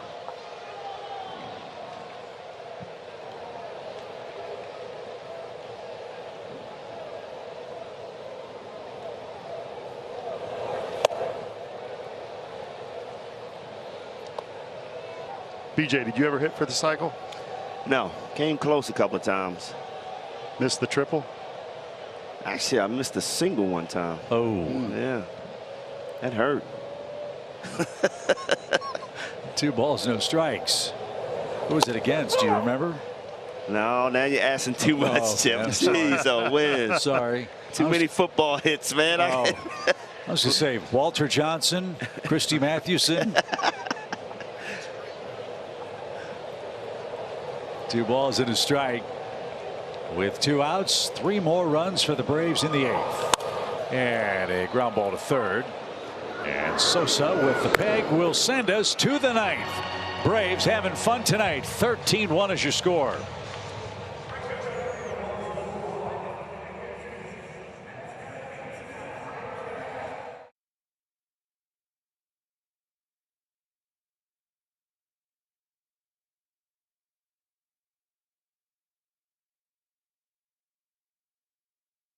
After the 135 game against the Phillies.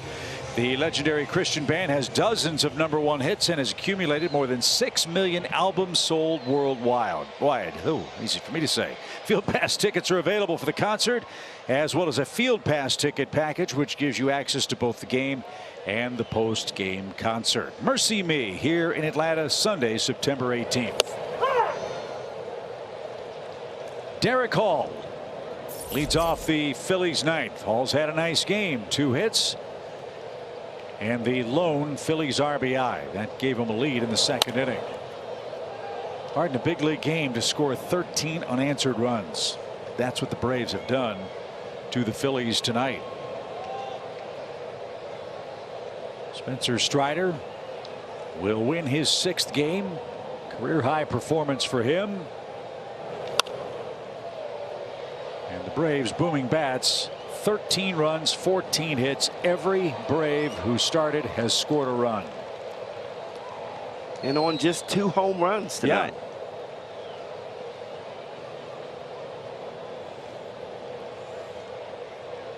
So August the 2nd has been a lot of fun here in Atlanta for the Braves. This one popped up right side. That should be easy. Who wants it? It'll be Matt Olson, and Derek Hall is the first out.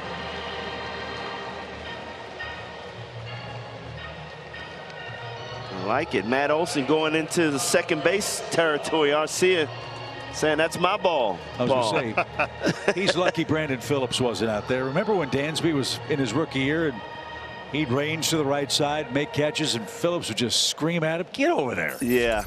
And I love when Dansby and Albies have those arguments in the middle of the field.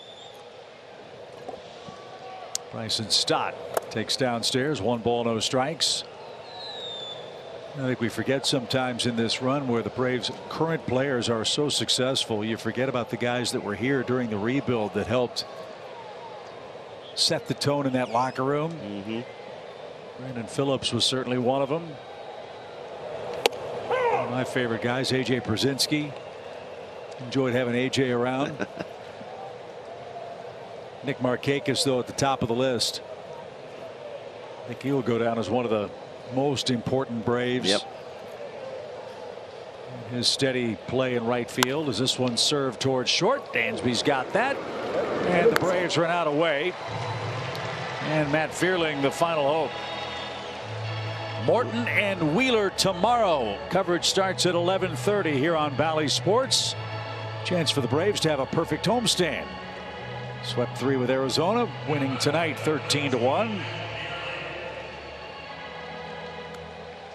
And Fearling 0 for 3 with a couple of strikeouts.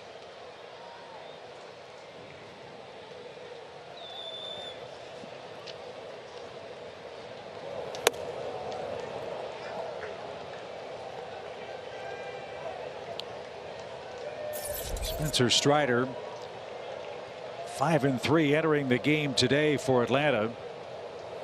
5 wins with minimum run support, just 2 runs a game. That wasn't the case for him tonight. The Braves gave him a 2-1 lead after 3, and he went to work. At one point retired 13 straight hitters. He struck out 6 in a row through the 5th, 6th, and start of the 7th innings. Just an overpowering performance. And he's going to beat the Phillies in back-to-back starts. I hate proclaiming someone as an ace so early in their career, but right now he's certainly pitching like one. Can't pitch much better. He's got #1 ace type stuff that hitters simply don't want to face. Righties hit 183 coming in tonight. Lefties 173. Gets out righties, gets out lefties. Doesn't walk guys. BJ punches out the world. That's an ace in the making. Stevens with a 2-out walk in a 13-1 game. Brings up Didi Gregorius. You can see Kranitz's frustration over there. Just those strikes. Let him hit the ball. Didi 0 for 3. So 2 walks, a hit batsman for Jackson Stevens. In an inning and a third to this point. And that's hammered out of play to the right.